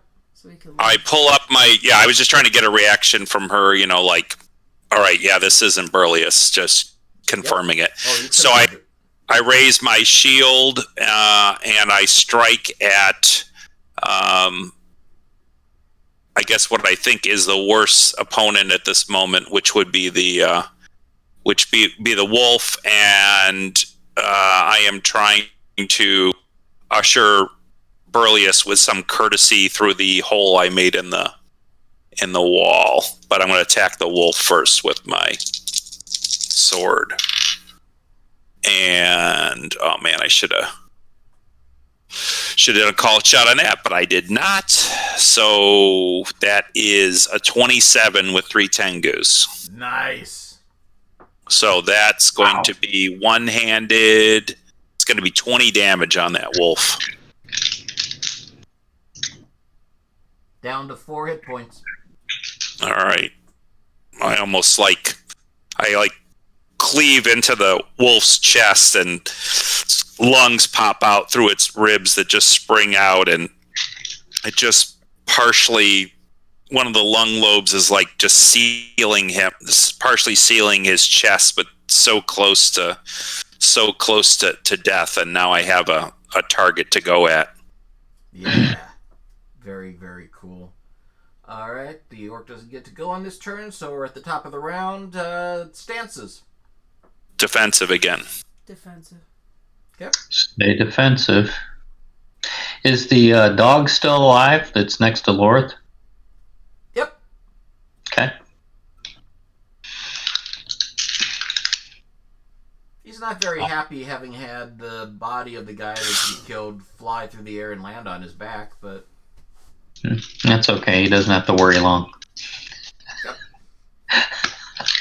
However, to get to him, you have to get through 4 other guys.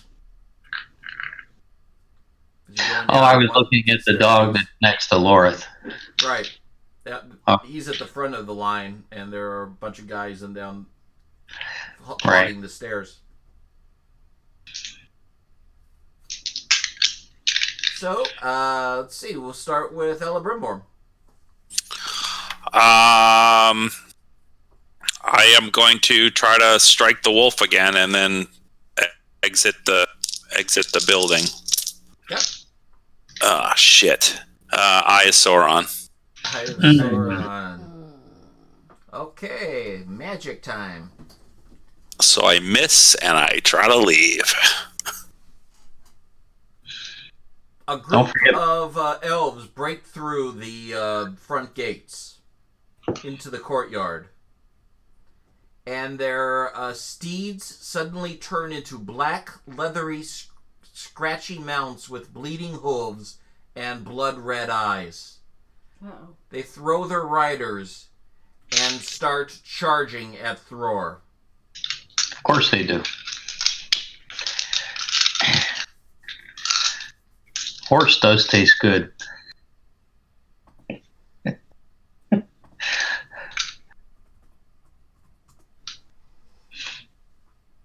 So let's quickly find a picture of a horse. I don't need to go there. Horse.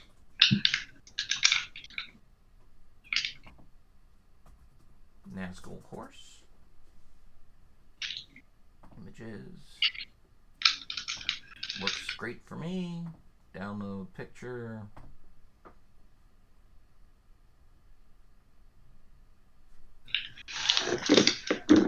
Alright.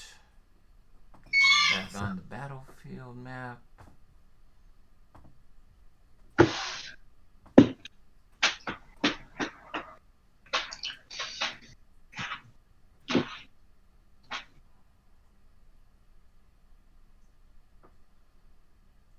Oh, I already have a horse. Huh.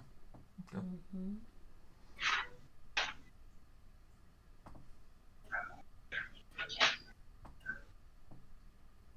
Oops, didn't mean to move you.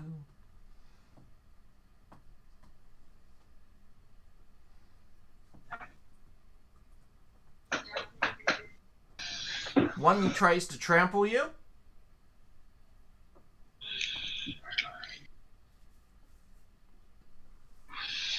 It rolls 3. But horse dice. love me now. That creature's of the shadow. 18 to hit you. That would hit. Can I do a knockback? You can do a knockback. Okay. Alright. Damage.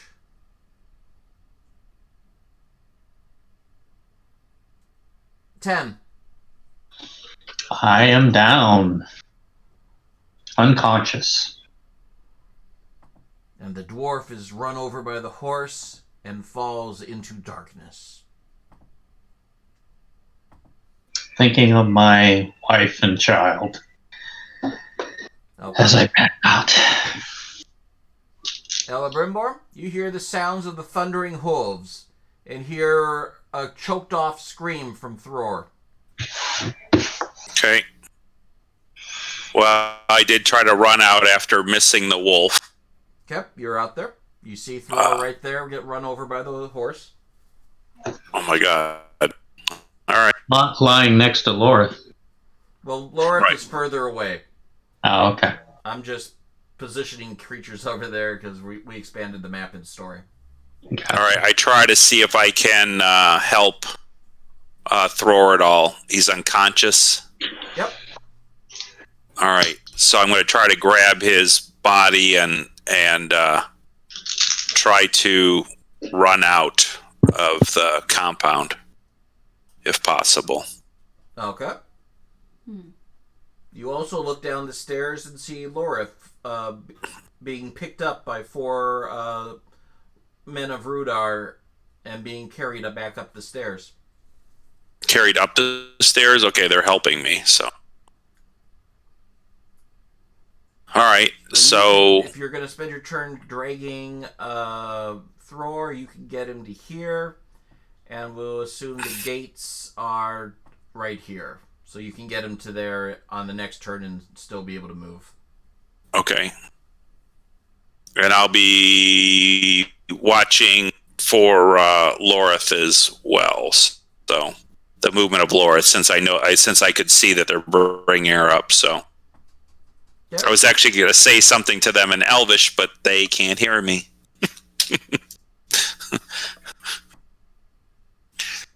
They are carrying her toward the Tower of Gorlanc. All right. Mary, you get to play a character. Okay. How does that make you feel? I don't know. I play a character all the time. Good for you. All the world is stage, Garrett. Yeah. Who am I playing? You're going to be playing...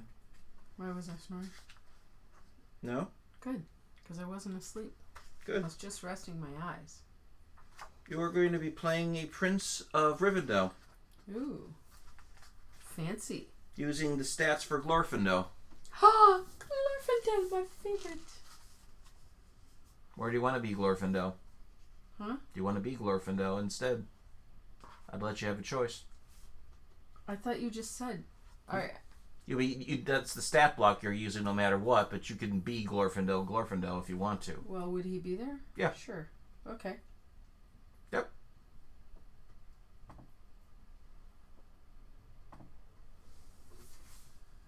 Okay.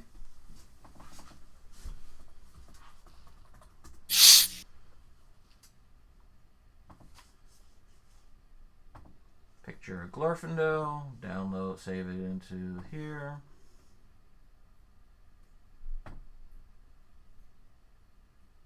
And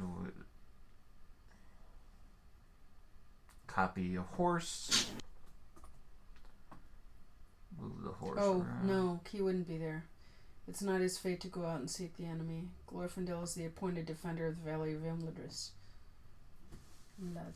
So he wouldn't be there. Somebody else would be in his place. Well, I'm just still going to use This that guy's too picture. fine. That's fine. Yeah, that's why he's there. And he taught me the spear.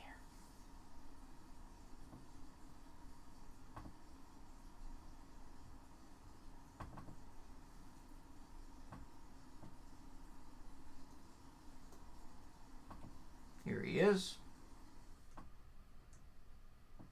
Glorfindel has arrived.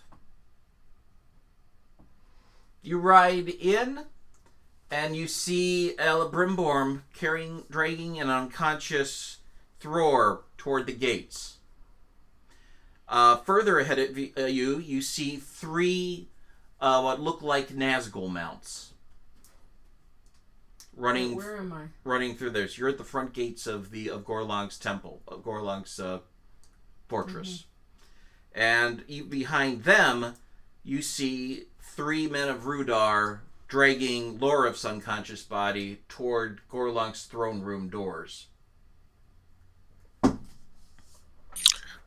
All right, if I see Lorit's character in Elf, I do address him and say, Hi, Abdeneth Nai Gawathrin, which in Sindarin means this woman is agent of the shadow. Because I'm assuming Burlius is with me. I don't know if she knows Sindarin or not, but she is not showing any sign of knowing what you said.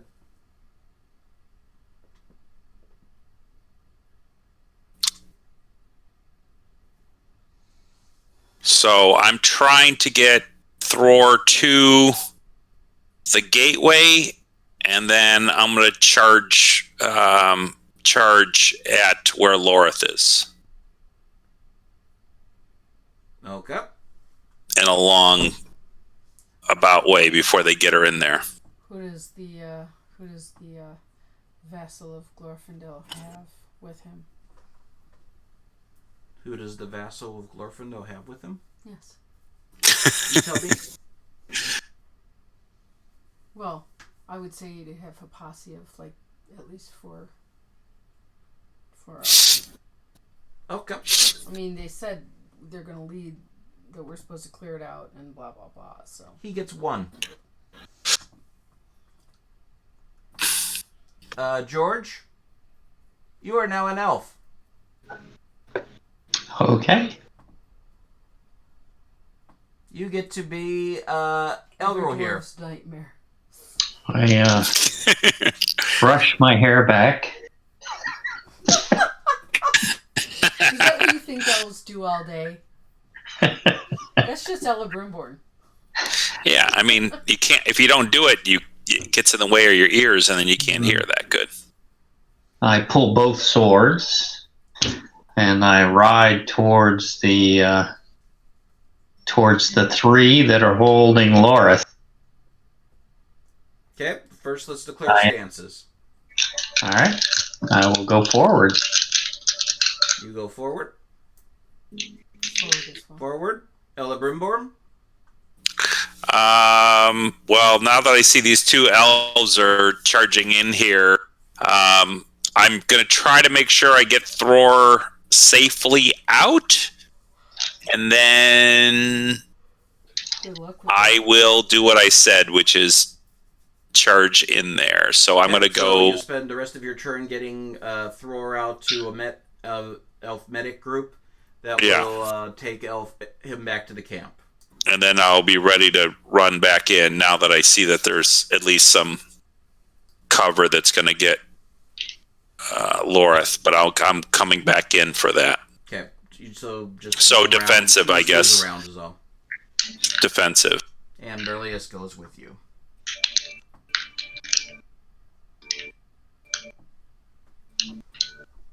I'll move her out. Well, that might change what I do then, but that's fine. I mean, I'm glad she's going with me. Mm-hmm. So, who wants to go first? Elro here, or what's your dwarf's name? Your elf's name? I don't know.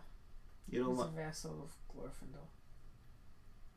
He doesn't. His name is unimportant. Your name is unimportant? Okay. His name would not be known to the casual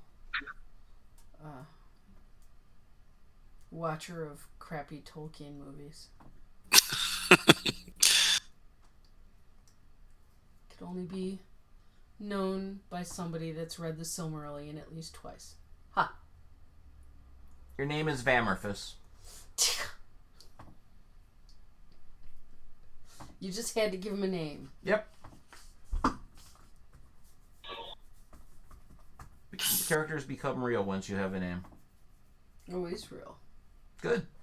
So, who wants to go first? Elro here or Vamphris? Let Elro here go first. Elro here, what do you do? He's my posse, so... You're gonna try to charge to Lorith? Oh, what was my elf's name? Elro here. You are Elrond? son of Elrond. Elrond. All right. Elleroy. He will, he will, are the horses still there or did they already go through? There is one horse still there. One horse still there? Then I will try to squeeze through him. And what kind of weapon do I have? What kind of weapon do you have? They're using the same stat block. It doesn't really say, but I imagine they're using swords. Swords. Swords? Okay. Then I will try to charge in behind the other horse as it goes through and smash into the one that is closest to me. Okay. And basically, if I can have the horse rear its front hooves and smash him towards the other elf that's behind him, that's what I would try and do. And then at the same time, swing, if I have a long sword, swing out long towards the elf that is on the left of Lorth. So taking out all three if I could. Okay. First, you have to make an athletics roll to ride the horse. All right. What's your athletics for in here? It just says attribute level 9. Let me see the book, please. Here. Let me see what they did here. You only have awe, battle, and explore as skills. Okay, this is going to be fun. So we will give you the 2 at 2, because you would have it. Okay. 2 dice. Okay. And can I use one of the battle dice that's on the table? You can use one of the many battle dice lying on the table. A battle dice that's on the table in order to make the athletic check. The attribute level is 9. And that does pretty well. That's 16 to 18 with the Tengu. 18 with the Tengu. You charge forward. There's that statue there which prevents you from getting around. No, I wanted to go to the right. Okay, so I wanted to, as I head to the statue, I swing to the right. You swing to the right. And then I want to rear the horse up to hit the first combatant into the second to the right of Lorth. So I'd be at an angle. Okay, so you're going to domino those 2 over? Yeah. And then you got a Tengu on that roll? Yep. Then you are successful. You've knocked these 2 guys prone. All right. And then if there was any way I could then swing my sword out to hit the guy to my left, then I would. If he's too far, then he's too far. Sure. Excuse me. You get 5 dice for this. Awesome. All right. Let me roll. All right. So that's 12 and 8 is 20, 22, and an 8 on the feet die. So 30 with an 8 on the feet die and 2 Tengu. Okay. We'll do... What is your attribute bonus on that character, Mary? Huh? The attribute bonus for that 9. character? 9. Damage for a sword is 7 plus 18. 25 points of damage. You've cut him down to 13 hit points. Okay. Awesome. Good strike. Vandir, what do you wish to do? I will charge and take out the other one. Take out... There are still all 3 are still there. Yeah. 2 of them have been knocked prone. He will knock the other one down. Knock the other one down? Yes. Okay. You have to roll for your athletics, not for getting through the horses, because the other horse is left, but to make the horse rear up to knock the guy over. So what am I using? You said 2? You are using 2 dice for your attribute. 2 dice for your athletics.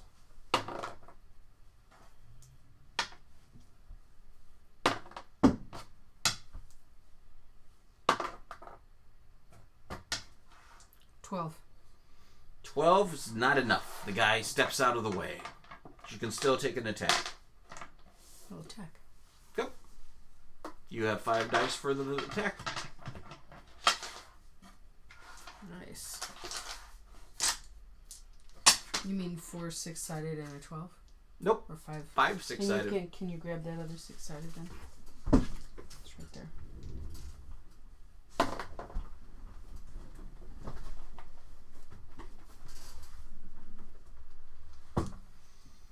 I'll release 2 at a time. It's always a mistake. There we go. So that is 10, 20, 21 with a Tengu. 21 with the Tengu. Yeah, that definitely hits. 7 plus attribute of 9, 16 points of damage from 38.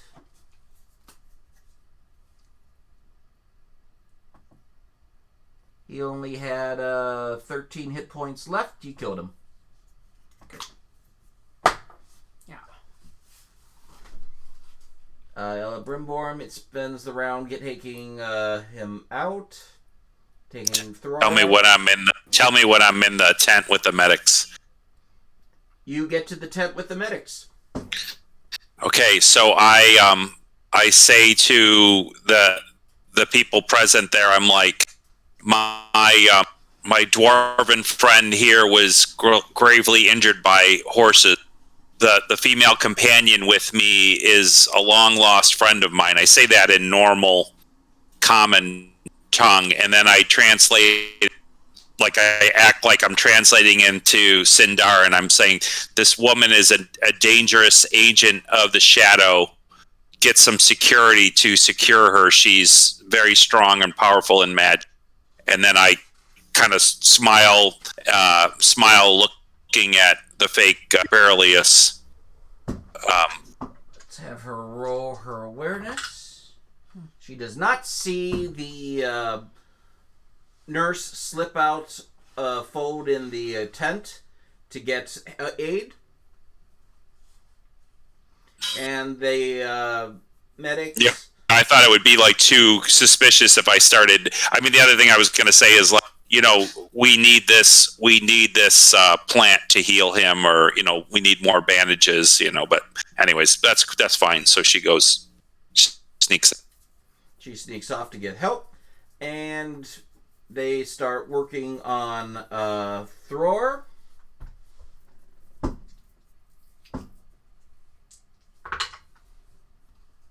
Thror, you get 12 hit points plus your heart score back. Plus my what? 12 plus your heart score. Nice. All right.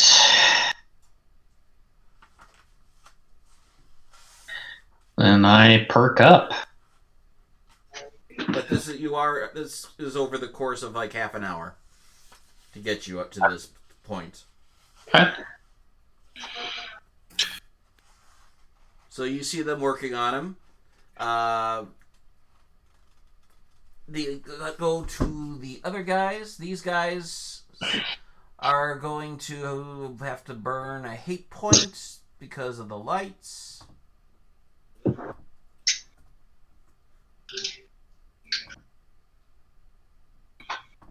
So when the security comes in the tent, I'm gonna, just to go ahead of time, when they come to the tent, I'll pretend like they're coming for me, and I'll say, no, I'm Ella Brimborn, and this is my friend Berlius. And then in Sindarin, I'll say, this woman is a dangerous shadow, uses black magic and the shadow in Sindarin to them.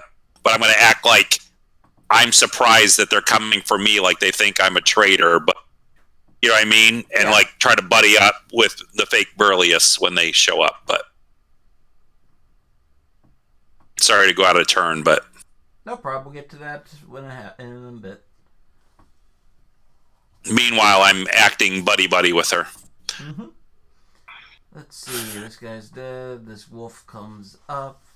This wolf attacks. Is going to try to knock Elro here off of his horse.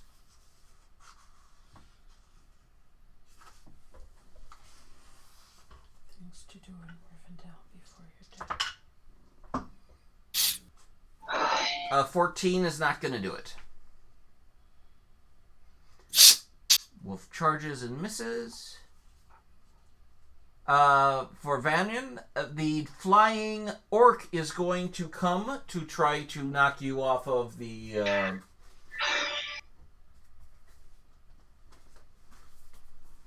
off of your horse. The flying orc that got brought into the story because of the Eye of Sauron. Mm-hmm. He flies in at you and is going to attack you with his bent sword. Me? Yep. He rolls an Eye of Sauron. Make a armor protection test. We'll call it 4 dice of armor. You're well armored. I should think.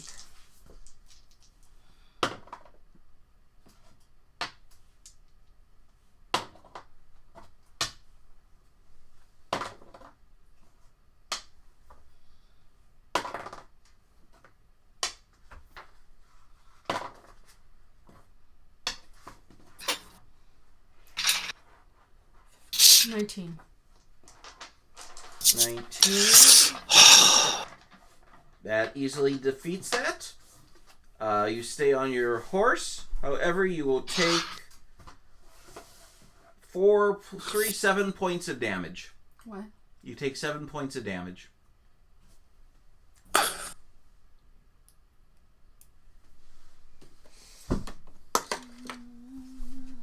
These guys stand up and continue to move Lorith to the door to Gorlanc's chambers. And that's their turn. New stances.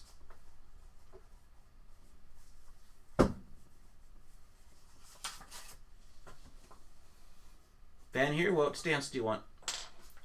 How far are these people? He's right up among them, or he's farther from them, blah, blah, blah. Your horse's head could could reach out and bite one of them.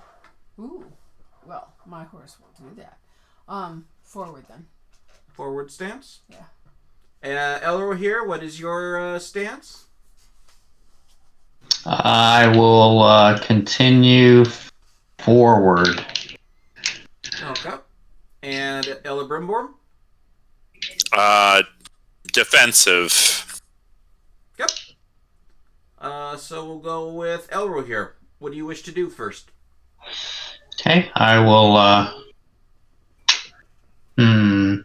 It'll probably be a little tight to get around that statue, correct? Not really. Okay. If it's not, then I will see if I can push my horse forward to the left and kick the guy in front of me. And then, yep. Okay, make an athletics check. All right. We said 2. Call this TN16. Actually, I'm Combination forward. of maneuvers. Did anybody get hurt this round? That's in battle? Nah. No? Okay. Then I will go ahead and kick. All right. So 7 and 4, only 11. Can I use a point of hope to increase that You roll? can. I will use a point of hope. Party hope. Yep. And, Or battlefield hope. battlefield. Yep. Alright. Whatever my body is, I think I'll be okay because that should be. Well, the battlefield will just add a d6. Party hope will add your attribute level of 9. Okay. Well, I have a 12. I'm going to roll a d6 then. So 12 plus 5, 17 athletics check then. Yep, that makes it. You knock the guy prone. Roll, and that'll probably do about 8 points of damage to him. He's down to about 28 hit points there, and he drops Lorith onto the ground. Okay. And if I can then take a swing at him with my sword, I would do so. If not, I will wait till the next time. All right, then I will take a swing. And the Tengu. 10, 15, 17, 4, 21 with the Tengu. 21 with the Tengu, that'll do the job. 7 plus 9, 16 points of damage. That brings him down to 12 points. Okay. Vampers. What do you want to do? Slice and dice the next one. Go up to the other guy? Yeah. You want the horse to do something, or do you want to just ride up enough so you can slice? Or do you want to deal with the flying orc? Yeah. The flying orc is on you. Yeah. Yeah, and the horse will fight as well. Okay, the horse can't really do anything against the flying orc who's above it, too high. If the orc comes near. Mm-hmm. Okay. So. But I can, right? Yes, you can. Okay. You can reach up and spot him at him.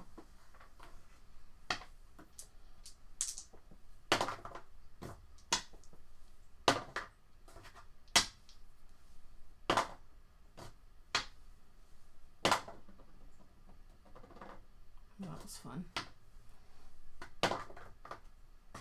Alright, so we've got 10, 15, 17, 22. 23. That hits, no problem. 22. 22? Yes. No problems. Do you have any Tengus there? No. Nope. So just 7 points of damage to that guy. Let's see. He's got 12 points of endurance, so he's down to 5. Big swat as big gash through his back, black blood spilling out. He has awe. So You can intimidate. I can intimidate. Yep. We go to Celebrimbor. All right, so yeah, I'm just waiting. I'm just waiting for the security to come in, kind of thing, and trying to help with aiding with 5 Thror. security guards come in with the nurse. Okay. So then I say then I do the whole ruse. I'm like, no, I am Celebrimborn of the company of the Whiskey Drinking Bear. You must have me mistaken, and this is a friend of mine, Burlius. And then in Sindarin, I said to them, pleading to them, saying, this woman with me is an imposter and an agent of the shadow. We must secure her. And I just look at them kind of longingly. They make the move to grab her, and she her shroud is consumed in fire as she begins speaking the dark speech. Ruh-roh. All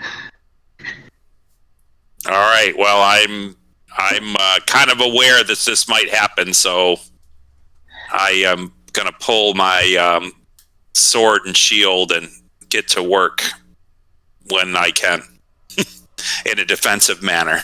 Still your turn. Go for it. Okay. So I strike at her, and I say to her in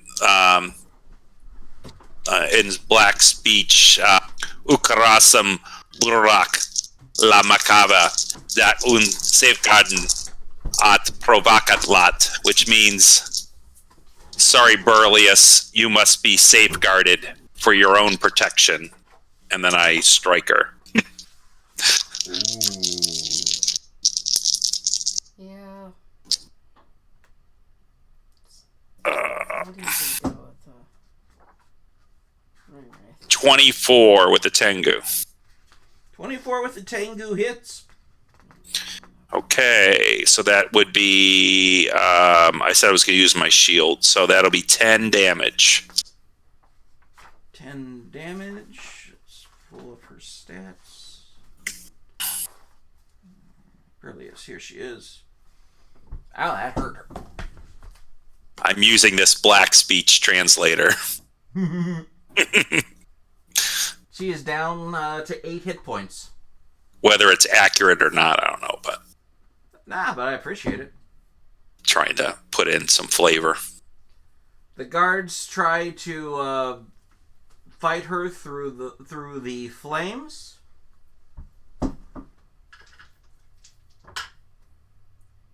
That one doesn't do much. That doesn't do anything. Eye of Sauron. She bursts through the ceiling, the roof of the tent, taking the tent with her as she becomes a burning meteor over the fort.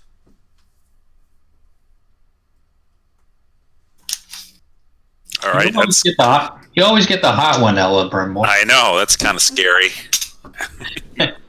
She's on fire. And here we will take a 5-10 minute break. Okay. Good.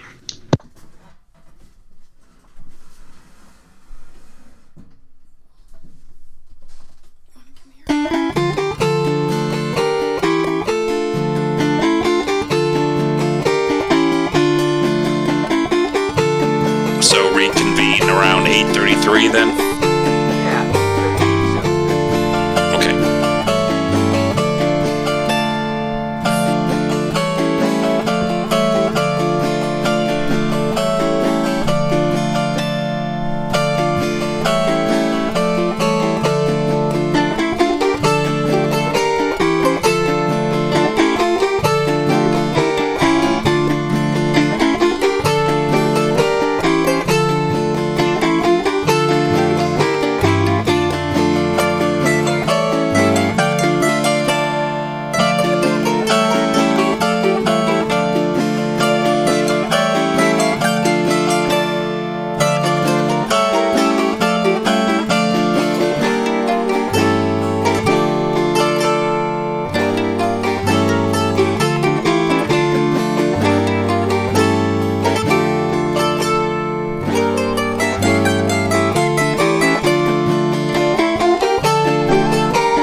Because what?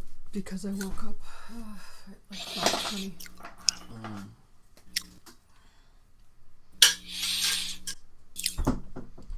a little before.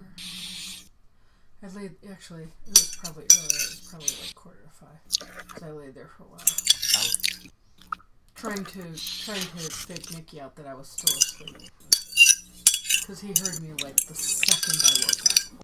And came in meowing and scratching on things. So I pretended to snore. And then I could hear him basically give me a look like, yeah, right, lady, and walk off. And not go far. So I tried to get back to sleep, and I know I will. So and then it was like 5:20, 5:25. That sucks. Are you talking about Mickey? Yeah, talking about Mickey. It's better than waking up at 3 or 4. Yeah. Yeah. He knows when I'm awake. He can tell from the change in our breathing whether we're awake or asleep. Oh yeah, no. Well, that's how they're waiting. Breathing. You know what I mean? I've learned to fake sleep breathing. Are you the one that feeds them? Yes. Yeah. Well, then he knows the drill. Yeah. Yeah. He's like, wait for her to wake up, and then if I drool on her and wake up, I could eat earlier. You know what? What he does is he scratches the trim in the bedroom. He scratches the trim against the door, which now he can do pretty damn high. It's like I can't put my hand against the door frame without getting a splinter. So, Right. Yeah. We tried plastic covers on some of it. It didn't work. Yeah, our cat, we just lock him out of the bedroom because he either chews on the wicker laundry basket or he'll actually swipe stuff off my wife's dresser, till it falls to the ground, that kind of stuff to wake us up. So he just sleeps out in the hallway. But the bad news is this morning he got himself tangled all up in the computer wires and his leg was all snared and it was like swollen and stuff. But luckily it's okay. But I thought, he effectively had a tourniquet on him. I don't know what he was doing. I don't know what he was doing back behind the computer doing that, but I've never seen him do or ever had a pet Maybe do something like that. Like a centipede or something. He was chasing it.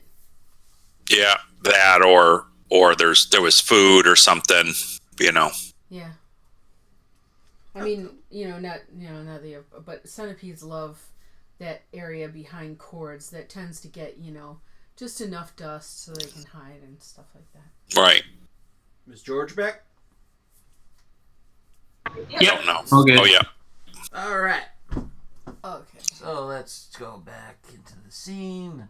And welcome back to Threats from Mirkwood, the company of the whiskey drinking bear, which is with supporting cast right now for the most part, as we have 2 of our PCs down. And the battle rages on for Gorlanc's fortress. So, what stances does everybody want? Forward for your for Vamper. What is his name again? I don't know. You're saying it different every damn time. Vamerfus. Vamerfus? Vamerfus. Yeah, that sounds real. Bam, bam. I had Vampirus written down, but George, when does Eller here want to go? Eller will go defensive, I think, at this point, because we're going to hit the orc. Elebrimworm's going to go rearward since he sees the creature flying in flame through the tent into the air, which is kind of weird. Mm-hmm. All right. So, Vampirus, you're up. Okay, who's around me? Oh yeah, I'm fighting the orc in the air. I'm fighting the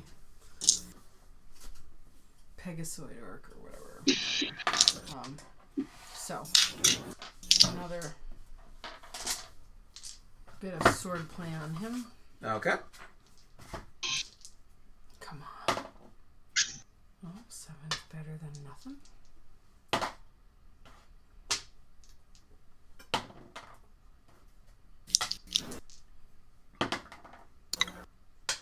Nice. Nice. Come on. Yeah, okay. Alright. So, that's 10, 21, 22, 25 with a tango. All right. So that is 16 points of damage to this guy. How do you want to do it?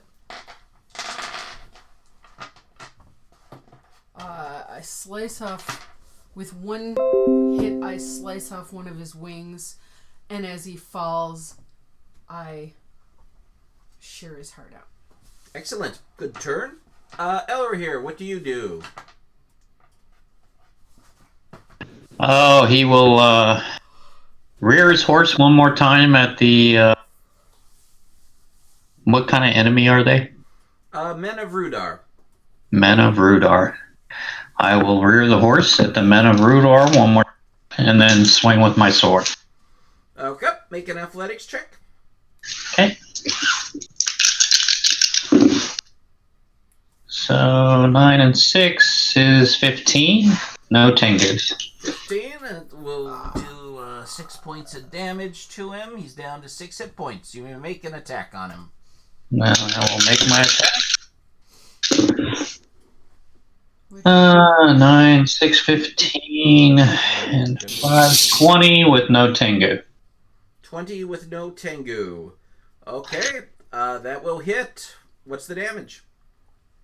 I'm not sure if his weapon is Oh, sword. yeah, that's 7. 7 points of damage. He had 6 hit points left. So you open him up on the stone ground at the doorway to Gorlanc's throne room. Okay. Then I will try to move the horse forward to be in front of the other elf. If I can. If not, I'll dismount. Actually, I'll dismount. You'll dismount. Okay. Yeah, that's probably easier. Yeah. There you are. Let's go with Elebrimborn.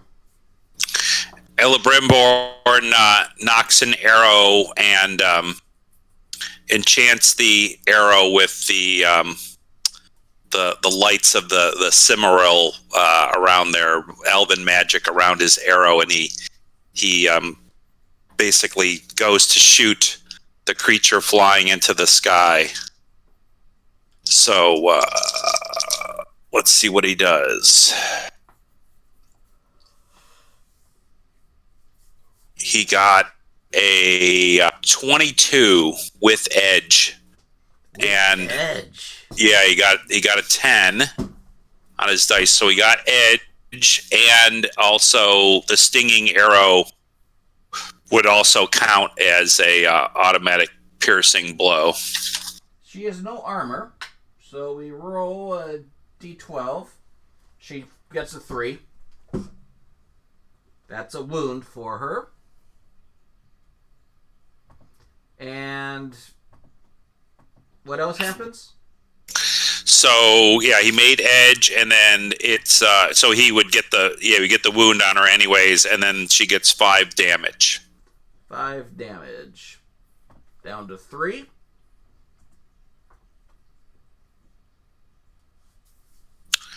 What And did that. you say about the stinging arrow? What else does the stinging arrow do? Well, the stinging arrow just basically.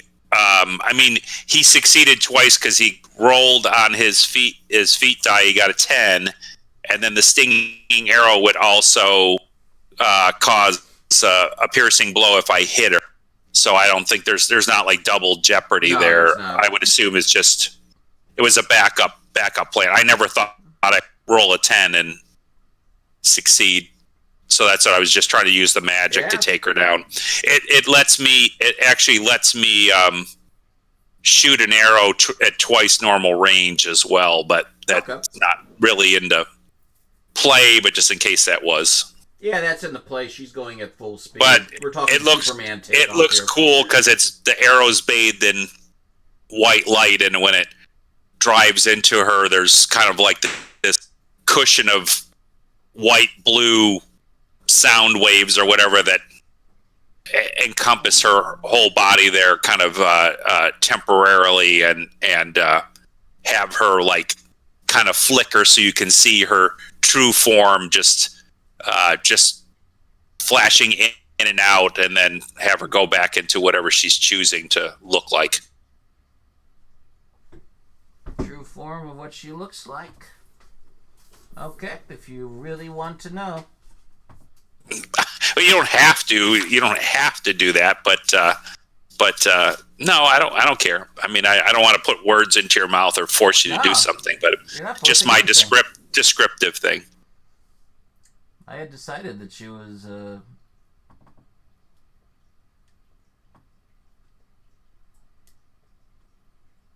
what she is, yeah.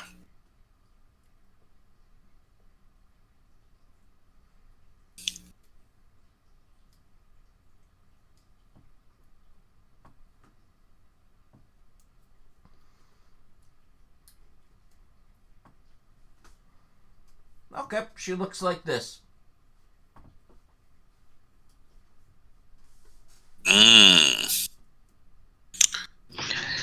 Just your I don't know if I would know. Can I roll to see if I know? I, Mike Slewinski, have a good idea who she is, but you have shadow lore, right? yeah, So you should have some idea from having shadow lore. yeah. So Garrett, he would have some idea. I mean, she's those the women. She's like a sorcerer from the south that ride the Oliphants. Yep, she's from Hadar. Yeah. Hadar sorceress.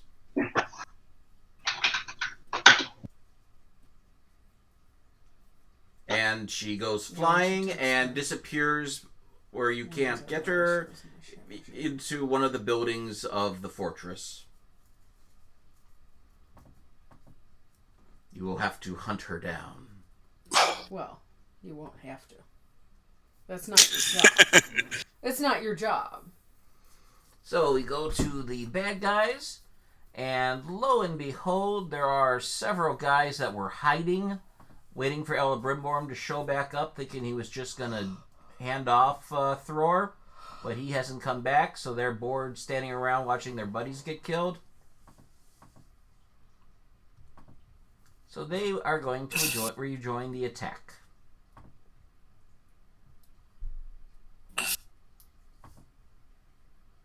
Well, if I have any movement left, I'll try to head back towards getting Lorith. Yep. Elro here, you are attacked by two men of Rudar. Vamphris, you're attacked by one. Actually, this guy's still got some fight in him. So he'll attack you too. Who? What guy?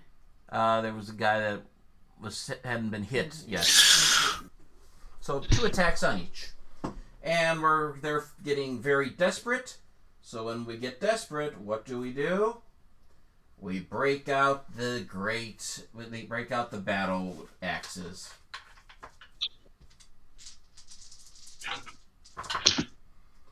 That's an Eye of Sauron. On Elro here. Elro here, make a protection test. Okay, what's his armor? 4. 4? Alright.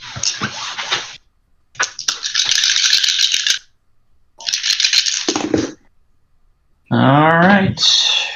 12 and 5. 17 with 2 Tengu. You easily make it. However, you will take 3 plus 7, 10 points of damage. That's my total health. What's the total endurance? It doesn't say. How can they give It us says attributes without... 9. I think you're supposed to derive shit from the attribute No, level. that's a whole different thing. Well, Okay, I'm gonna say 40. You start with. Alright.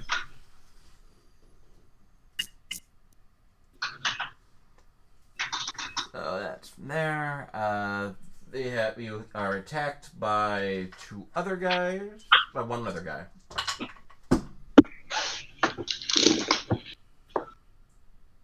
That's a 20 to hit you. What's you're in defensive stance? That's 12 plus Your parry, which is 5. 17. Can it hit? That hits. So that is another 10 points of damage. Okay. As they What's are surrounding and hacking at you viciously in the saddle. Vampus, let's see what your fate is.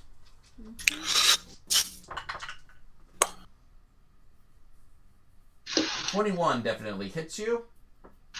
You take 10 points of damage.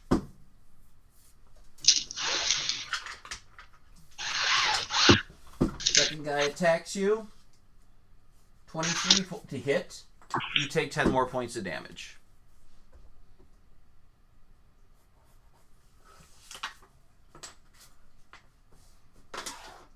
These last guys are making a good stand. Mm-hmm. However, this wolf smells Celebrimbor coming in and attacks him. Oh, cute. Is that the one with the lung puncture? Yeah. Oh, yeah, my old friend. 21 to hit you. Yeah, I think that's going to hit me. I mean, the butterflies aren't working anymore, right? Yeah. That's 6 points of damage. Okay. That is all the bad guys on the battlefield. So, stances.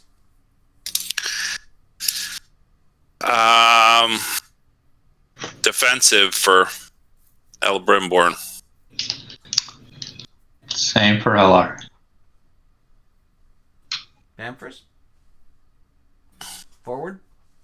Yeah, it's the only way to kill these fuckers. Okay. What do you... Bamfors, you're up first. You are surrounded. And he will slice and dice someone. Yep. Swing. He can't hit 2 enemies at once, can he? Nope. Okay. But you can use a horse. Use your horse to try to cause damage to another guy. Okay. We'll do that. Are you swinging first or doing horse swinging first? Okay. Right.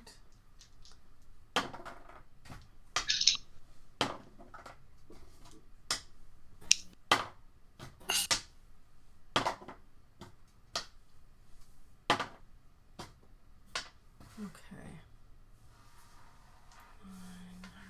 20, 24. 24 definitely hits. Yeah. Any 6s? No. Yep, so you get the 7 points of damage. This guy hadn't taken any damage before. He's down to 31 hit points. 31? Yep, he started 38 hit points. Wow. Yeah. And you only gave the elves 40? Mm-hmm. You're right. I'm gonna up. That's not a good comparison. Your starting hit points is 70. 70? Yeah. Wow. Okay. Well. Your legendary elves versus men of Rudar who don't even have names. Good. Yeah. You can thank me later, Elraher. Mm-hmm. All right. Well, that makes a big difference for me. All right, Elraher, Van first. You gotta make your athletics roll to trample with the horse. Yeah. You said 2. You get 2. 2. Okay.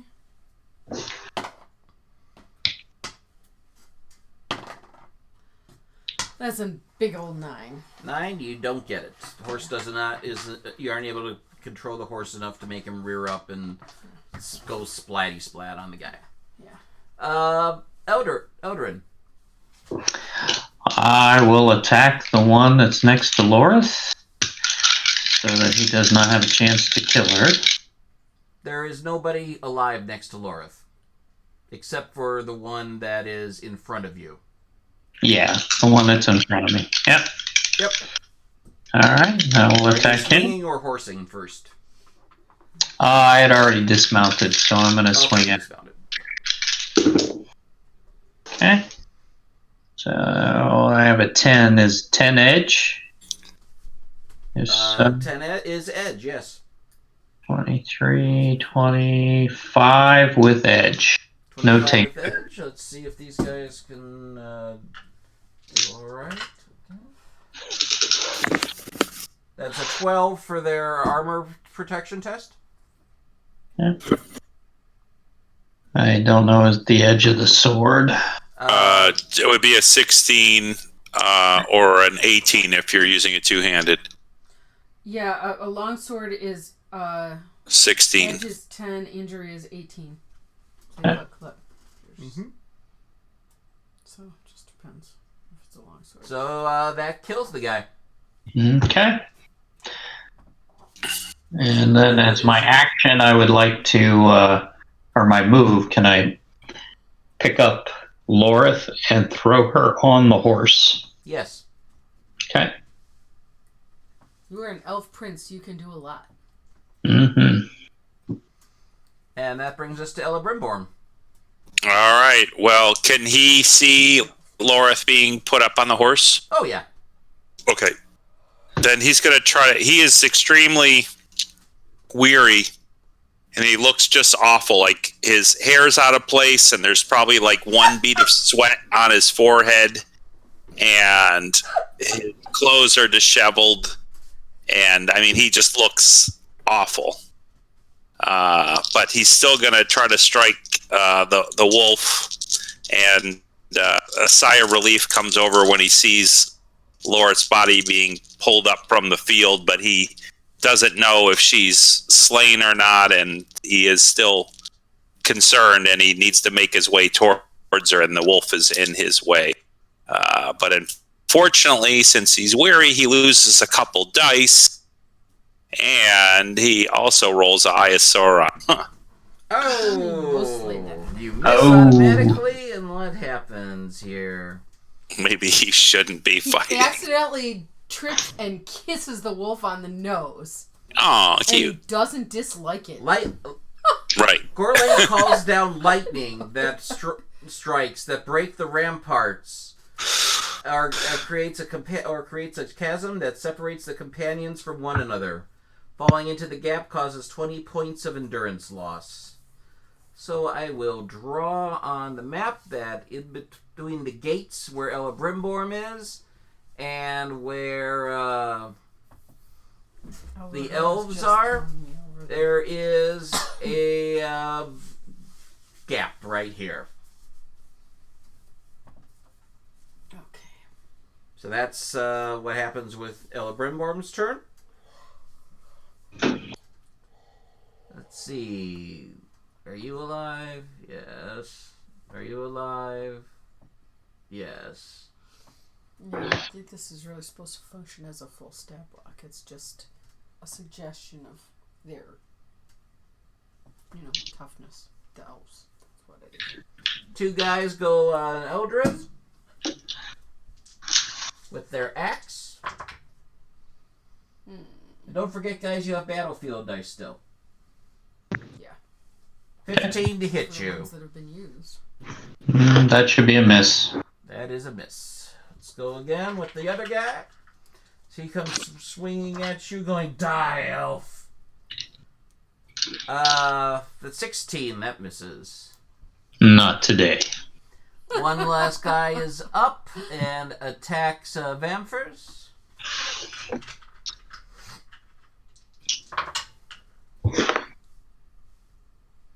12 misses. The wolf goes after Elebrimborn. Eye of Sauron. Make a protection test. Make it. Use one of the battle die. You can't use All right, battle- thank you. Can't use battle for that. Oh, that's There right. is only one fellowship die left. Oh. Fellowship token left. Can I use that? Yeah. Okay. These do.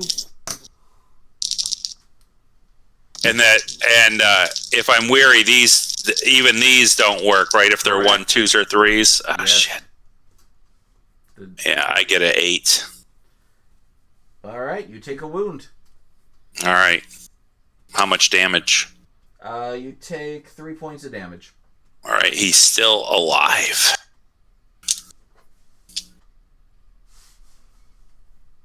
Awesome. That's all the bad guys. So let's go call stances. Defensive. Staying defensive. Who's left against us? Let's see, there's one guy directly on you alone, Danfris, and 2 guys on Eldarin. Then I'm going forward. You're going forward? Yeah. Go. And there's a wolf on Eldarin. Yeah. So, what are you going, Eldarin? Defensive? Yeah. Elrohir, I'm sorry. Elrohir.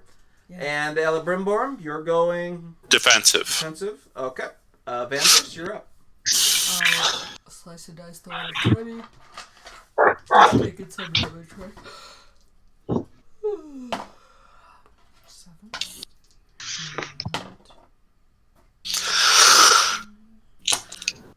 I should have killed that wolf when I was in the fort.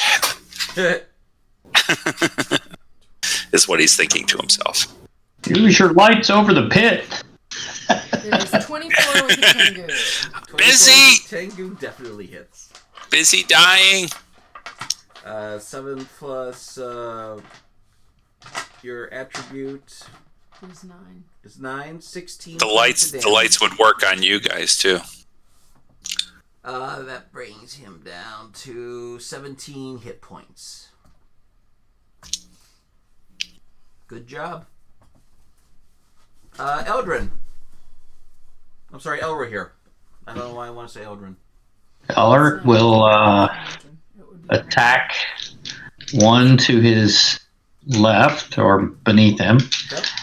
And then I'm going to try and march the horse forward. Alright, so not bad. 15, 21, 21, but no Tengu. 21, but no Tengu. That's exactly what you need. They have a parry of 5, and oh wait, no, you have it's a 12 plus 5, 17. So you got him. Alright. I forgot what the sword was. It is 7 points to hit. And 7 points of damage, and I will push the horse forward and away from them. All right, make an athletics check. Okay.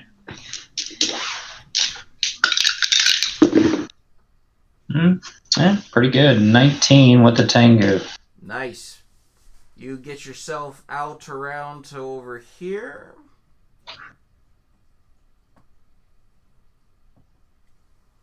Basically, I'm going to swing the horse left toward around the circle, and then back towards Elebrimborn.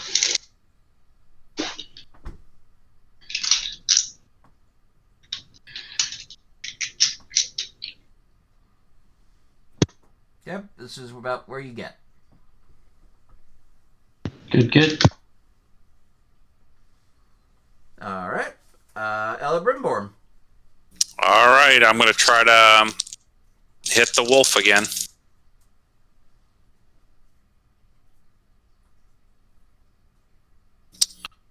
All right, I might have gotten lucky. 18.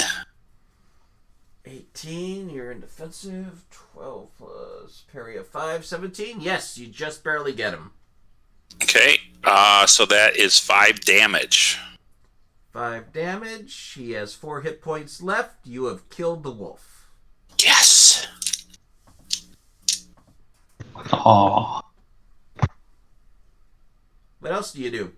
I scream to Elorel in Sindarin. Does she live? I believe so. That is good. I will bring her to you. Yep, on the bad guy's turn, this guy goes chasing after Elrohir with his swinging his wild axe. And that's 15 to hit. That will be a miss. That's a miss. 2 guys gather around up to Vamfris to hit him. I actually like this pit. I have Sauron. Yeah. Damn. Make a protection test, Vamphris. Use a battle die. You got 4 dice. Right. What do I need? You need to get a 16. Okay. Oh, yes, battle die. Oh, I don't need to, because he's got a lot of hit points. I'm not going to use a battle die. I think You can't use a battle die on these. Oh, okay. Well, there you go. Okay, maybe he won't make it. Because he's rolling all 1s and 2s. Except for this 6. Nope, that's a 2-2. Let's see. On 5 dice, I rolled 8 points. You take a wound. Mark it down. I will mark it down. And you also take, let's see, 7 points of damage. Okay, that would make it. That was the first attack on you. Oh, shut up. They're gonna get Gandalfs. That's a 19 for the second attack. You're in a position where that hits you. So you roll. take. I don't need to make. You don't need to make a roll. You just take the damage. 7 points of damage. Okay. But magic does happen because of the Sauron. Sauron. Let's see. Fires from the forges. The orcish forges beneath the fort erupt again with flame blasting through the ground. Everybody in the battle map, every companion must make a TN16 athletics test or lose 10 endurance. Can I use You can use a battle die for these. I would use a battle die. How many more are there? There are 3 more after they've been taken by Thror and Lorith. I mean, Elriher Vanahir. and Vamris. Whatever you keep changing the name every time. Vamphris. It's very, very frustrating. I got a 15. I don't know. I forgot what the test was. The TN 15. TN16. You just take 10 points of damage. All right. The fire comes up underneath Elebrim's feet, roasts him, and he goes flying in the air like a stunt double. Except for when he falls to the ground, he's dead. Did he have wounds? Well, unconscious. Unconscious. Okay, you scared me. Yeah, he's got 1 wound. He's got So 1 wound, you're and 1 he's wound at from death. 0 endurance. Right. 24 with a Tengu. You're fine. I got an 18 and a Tengu. You're fine. You will manage to negotiate your horses around the flames.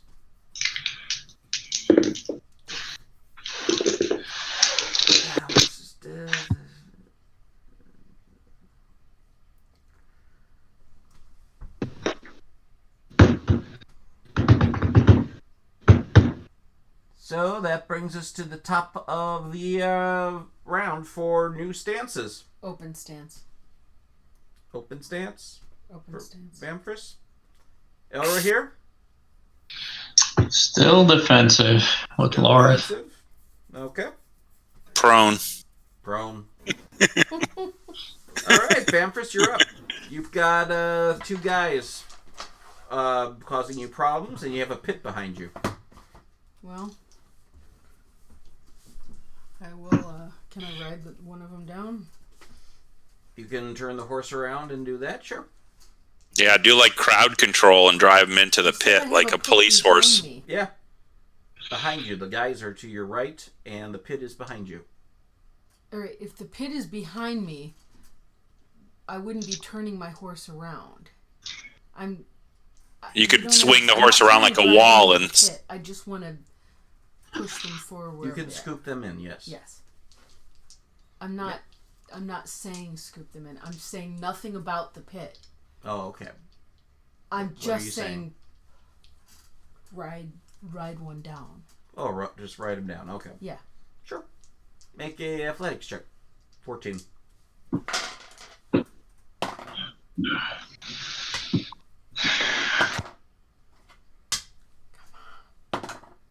Damn it. Didn't make it.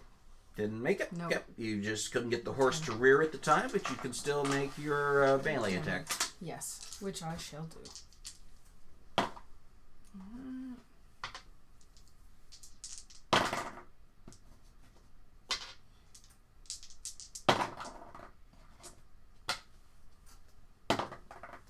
Okay.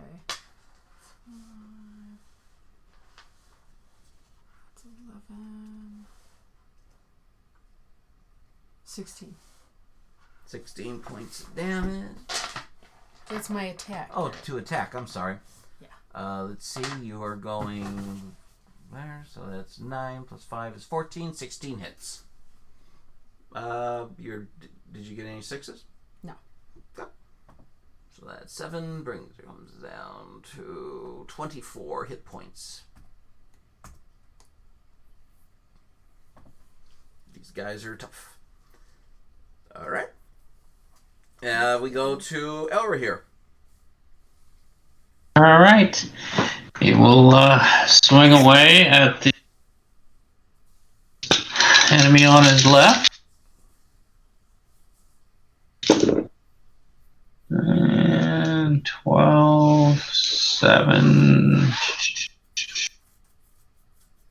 19, and 3. 22. No Tengus. Yes. So 7 points of damage. 7 points of damage. He's down to 10 hit points. All right, and then I'm going to move the horse forward to go around the circle towards Brimborn.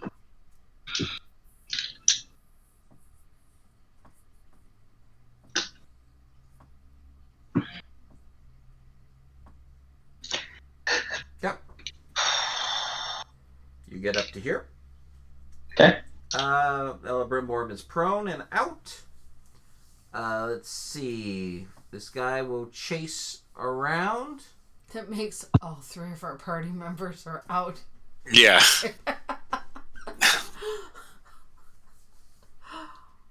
And we'll go after Elra here. TPK. Oh, Grimbold, we really need you. That's a 14 to hit you, Elra here.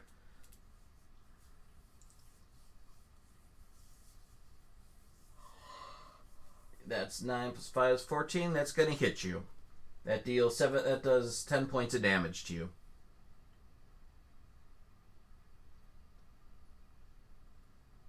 Vanfris, 2 guys on you.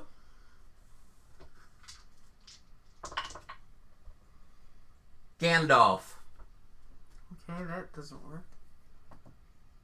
No, that's a good thing for you. I know. A bright light penetrates the darkness, blinding all the orcs and goblins and trolls. For 1 round, their parry is 0. Nice. That's what happens from that one. Mm-hmm. And so this guy swings at you. 4, 9, 13. You went wild, so 3 plus 5. I'm 15. open stance. Yes, you're open stand. Oh, so you're 9 plus 5 is 14.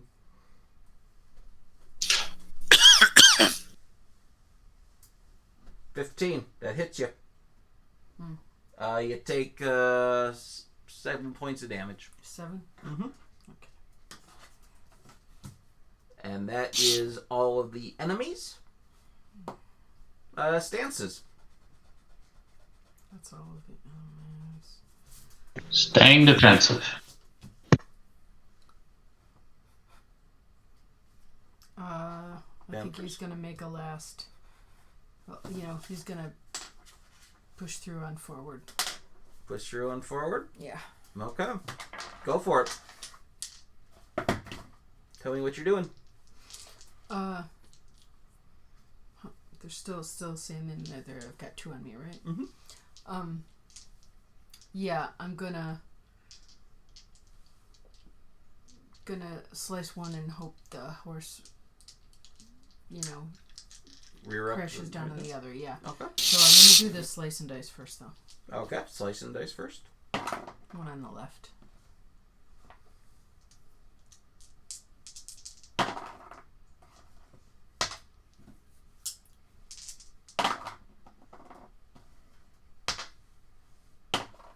All right. So that is 10, 19 plus 7 26. with a Tengu. All right. So 7 plus 9, 16 points of damage. You kill the guy. All right. Now, horsey horse. Oh wait, that was the one back there. For this guy, he still has 8 hit points. Oh, okay. So You want to use the horse on the same guy to finish him off? Or... yeah, that sounds good. Yep. Make an athletics check. Come on, baby. 17. 17 makes it. 6 points of damage to this guy. He has 8. He's down to 2 hit points. Okay. He's looking shitty. They're both looking shitty. You want to move or you want to stay where you are? I will move back a little. Well, not back, because I don't want to move into the pit. Mm-hmm. Uh, You want to move into the clear area? a little bit. Make them have to move to hit me.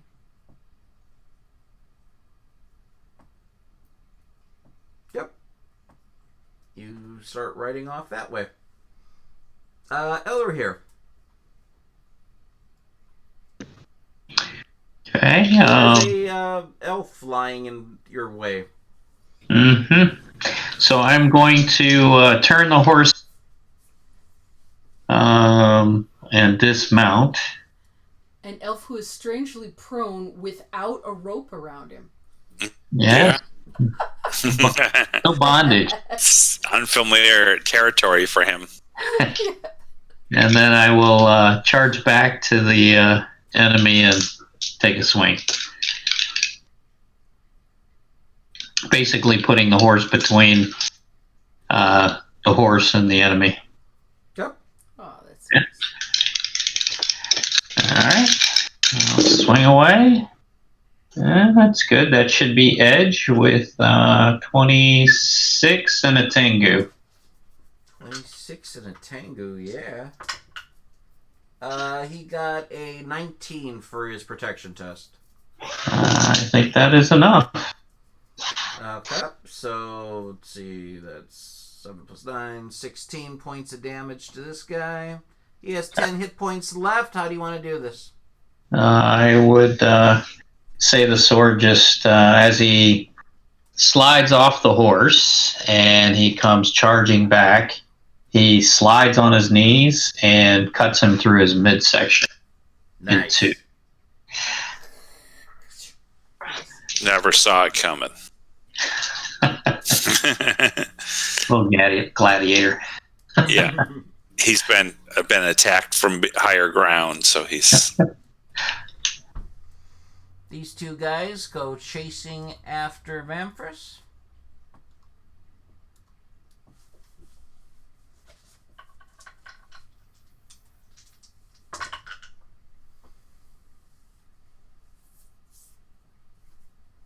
That's a 17 to hit you. What stance are you in? Open? No, I'm in forward now. You're in forward? Yeah, that hits you. And I'm sorry, that does 6 points plus 7, 13 points of damage to you. Let's see for the second guy. That was a pathetic roll. He missed it.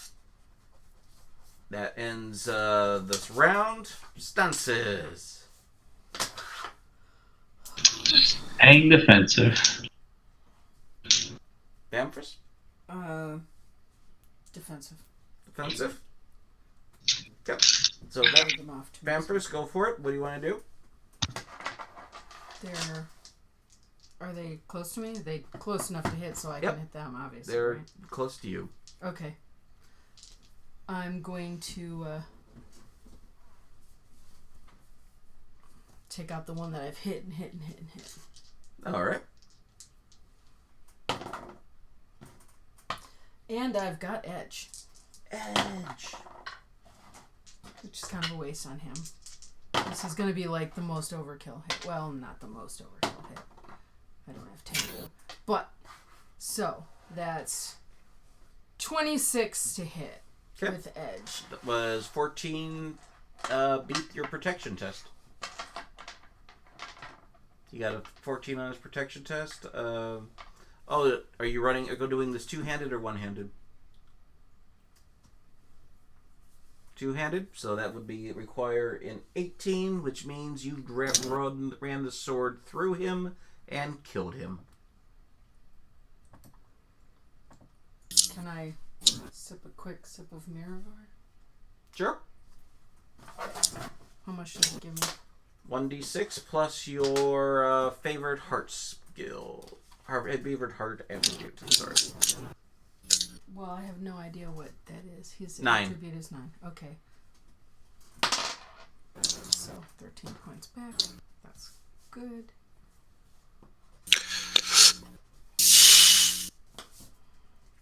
Because he was coming towards the end of his mighty strain of hit points because he just took a lot of hits, but hey.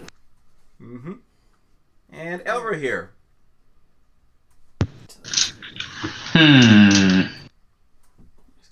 Would he be able to run along the runes of the circle, jump over the backside of the horse, and bring his sword down upon the enemy on the other side? Sounds very... Can you click on the enemy you're thinking about? Sure. So I would jump from here off the backside of the horse and come down upon Yeah, off the rump. Yeah. So you're going to run up the stone wall, rubble, just like their stairs. Right. Sure. Make an athletics test. TN Okay. 14 to pull off that stunt. All right. I'm going to use the battle die for that. Excellent. Using the scenery to your advantage. Good call. 2 Tengus, so 7, 12, 19, 23 with 2 Tengus. Describe this for me. Oh, he runs across the crumbled stone as it starts to cave, and he leaps over the backside of the horse and slides down the other side of the horse, bringing the backside of the sword down across the throat of the enemy. All right. Make a attack. All right.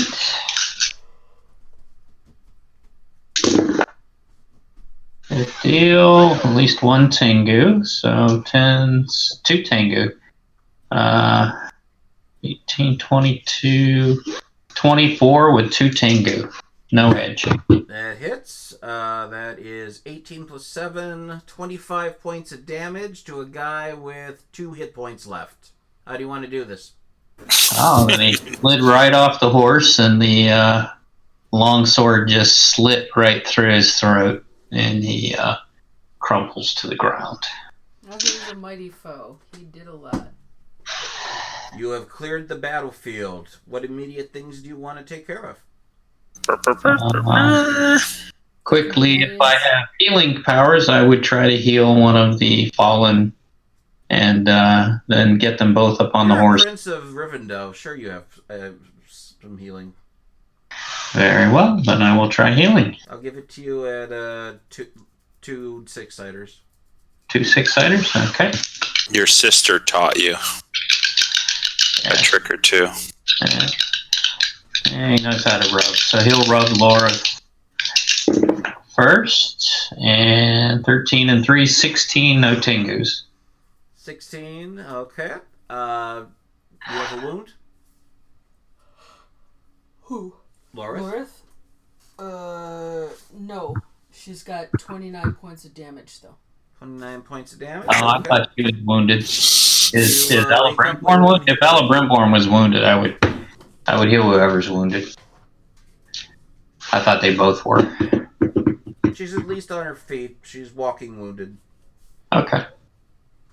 I'm Then I would get them both up on the horse and then depart. Did you try to treat Ella Brimborn? I can if unless Vampirus wants to try. Vampirus, do you want to try to heal? We'll try, sure. Yep. What are we trying to You have assume he's got? 2 dice. 2?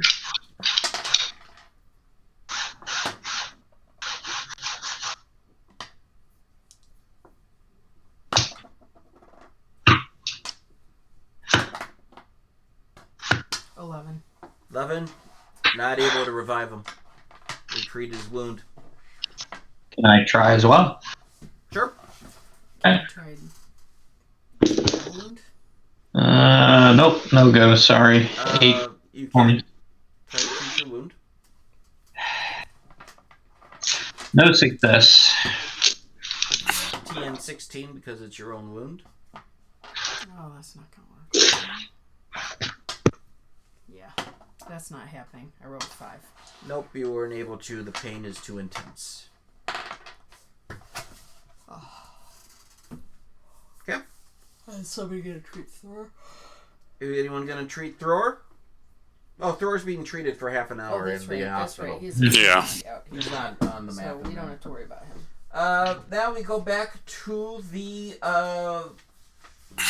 mass combat after that battle to see how the battle is going for everybody else.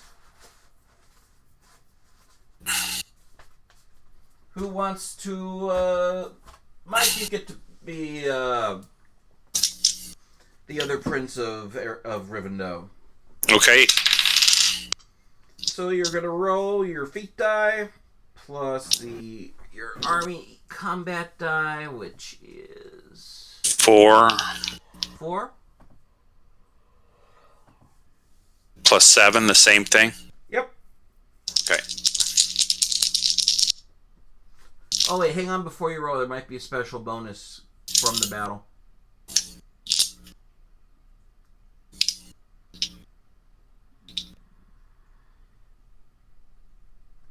Victory drops Gorlanc's combat skill by 1. You've taken out some of his best warriors. Alright, so you roll the same that you rolled before. Okay. And then what stance are you going to take? Aggressive, smart, or careful? Let me roll randomly. Aggressive. All right. Bad news, kids. I rolled a highest Sauron. Oops. Oops. There is a great darkness that fills the sky as giant winged creatures come diving down from it and picking up elves and rangers off of their horses and dropping them to have their bodies snap as they hit the rocks below.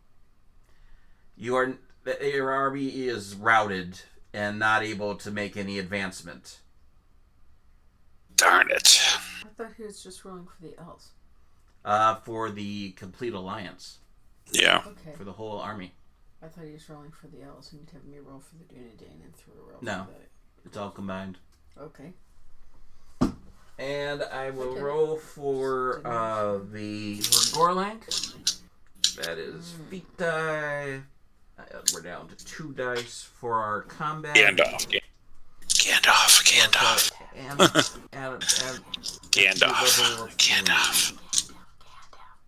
Gandalf. No, it was a 3. Darn. Still.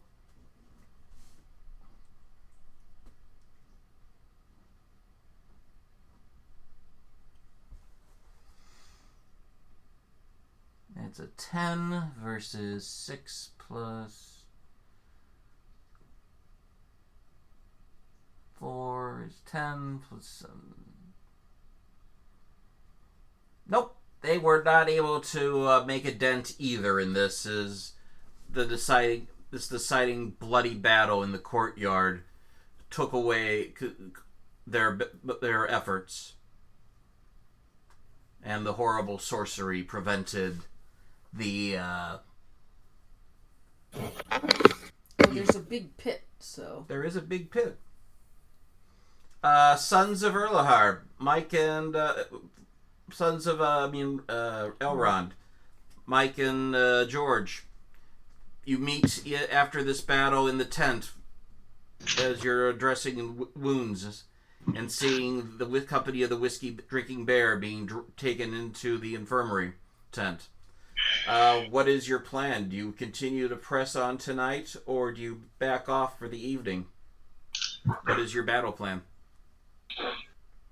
I think we should back off for the evening since these creatures of darkness are flying on the field. I think we need to come up with a plan, maybe get some siege engines or something to get those hobbits with the siege engines so we can throw things at these flying creatures of the shadow to give us cover, air support.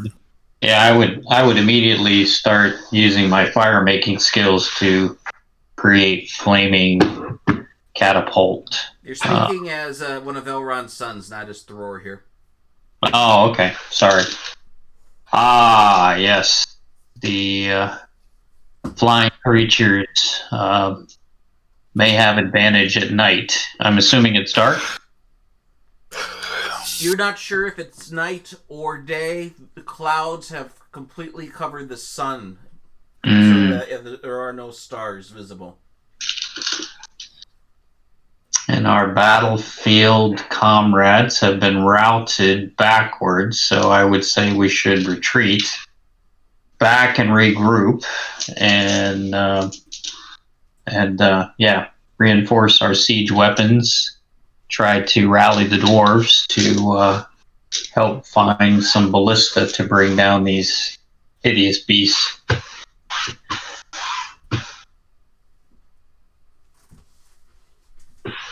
Where do you start? So are there forests nearby? Forests? No. It is a pretty field. And the immediate area around the fort has been cleared, and looks like life does not want to grow there. So, can we stay in the fortress and... You have secured the interior of it, but you have not secured the buildings. Okay, all right. So I would say we should stay. We don't want to give up the fortress and have to attack again. That would be hard to come back from. So maybe reinforce back towards one of the fortress walls that is in better shape, and some of the buildings that may be near it, and try to at least give the dwarves a chance to use some of the wood from the buildings to help craft some ballista to then shoot up at the beast. Would that make sense, everyone? Yep. When those things are happening, then that we can bring in at the same time when you've got the things to shoot, the ballista, you say, then the archers can come forward, and a fresh contingent can go along with that, and Mm-hmm. Maybe if Gandalf is nearby, we would probably. Yeah. Nobody has seen Gandalf since the battle's begun.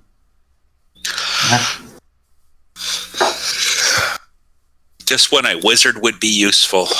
So what kind of shape are the at this point? Everybody's wounded, or healed? Yeah, I'm wounded.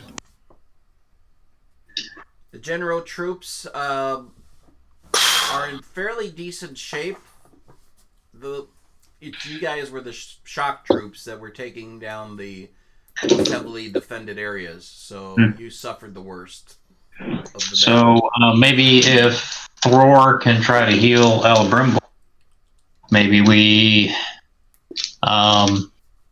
try to go ahead and breach the fortress with the princes. You want me to try to heal you first? Sure. All right. I'm still 0 endurance. Well, you can take some cordial. That should help. And then I got a 1 Tengu, a 9, a 2, and a 2. So that's 15 and 4, 19 and Tengu. 19 in Tengu. Mike, your wounds are considered treated. Nice. Thanks, You're Roar. in a good shape for when the elven doctors can get to you, and roll 3d6 and you get that much endurance back. Okay. For an overnight stay at with the elves. Yeah, we should probably wait. Do the 1s, 2s, and 3s count or no? Yes, they count. Okay. I'm still weary. Now then, if you're still weary, we should have you drink a cordial, which is a favorite heart plus a die. Okay. The 12 or the 6? The 6. Okay. That's better. So I'm not weary anymore. Cool. For Lorith, roll 3d6, you get that many hit points back.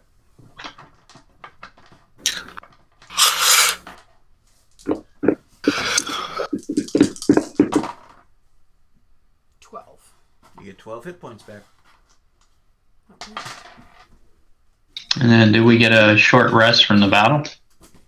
If you want, you can have whatever you want. You go up to are invited to meet with Erlahar and discuss the strategy for what's coming next. So you can rest while you talk. Okay. So I just wanted to be able to restore what hit endurance we can post-battle.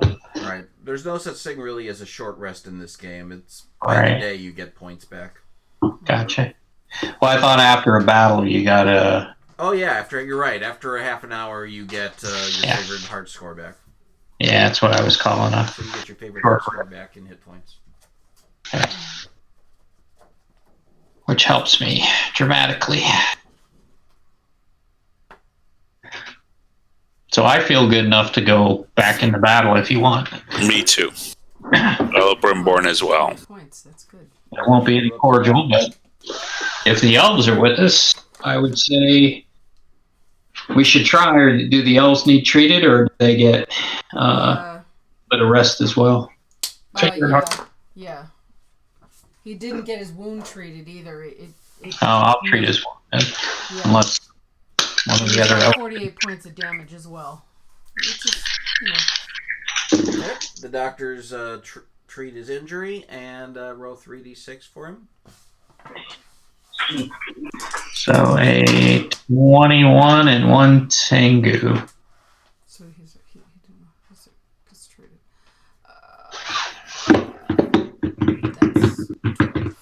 Get 12 hit points back. Okay. So you got 21 and 1 Tengu. Yep. Cool. And as you're talking about what your next move should be, outside the fort you hear the sound of a horse of Rohan approaching. Yeah, wonderful. And that's where we will leave it for tonight. Okay. Mm-hmm. Very good. So we Just one horse from Rohan? Just one horse from Rohan.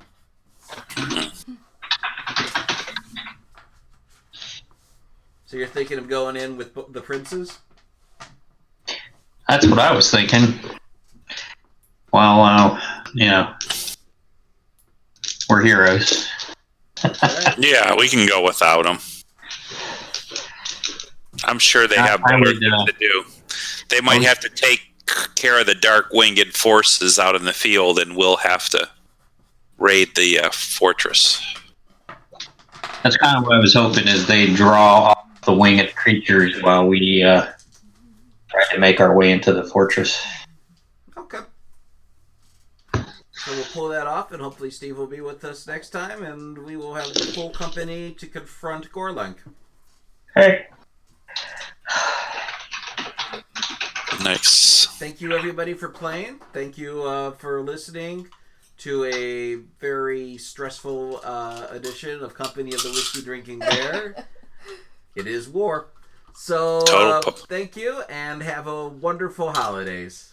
Do we know what our next one was? You too. So our next game will be broadcast live next year on the 4th of January. Everybody good? Should be doable. I think so. All right. 4th of January. See you here on YouTube, everybody. And thank you for watching. And read some more Lord of the Rings. Merry Christmas. Happy Hanukkah, everybody. Happy holiday. Merry Christmas, everyone. Bye-bye.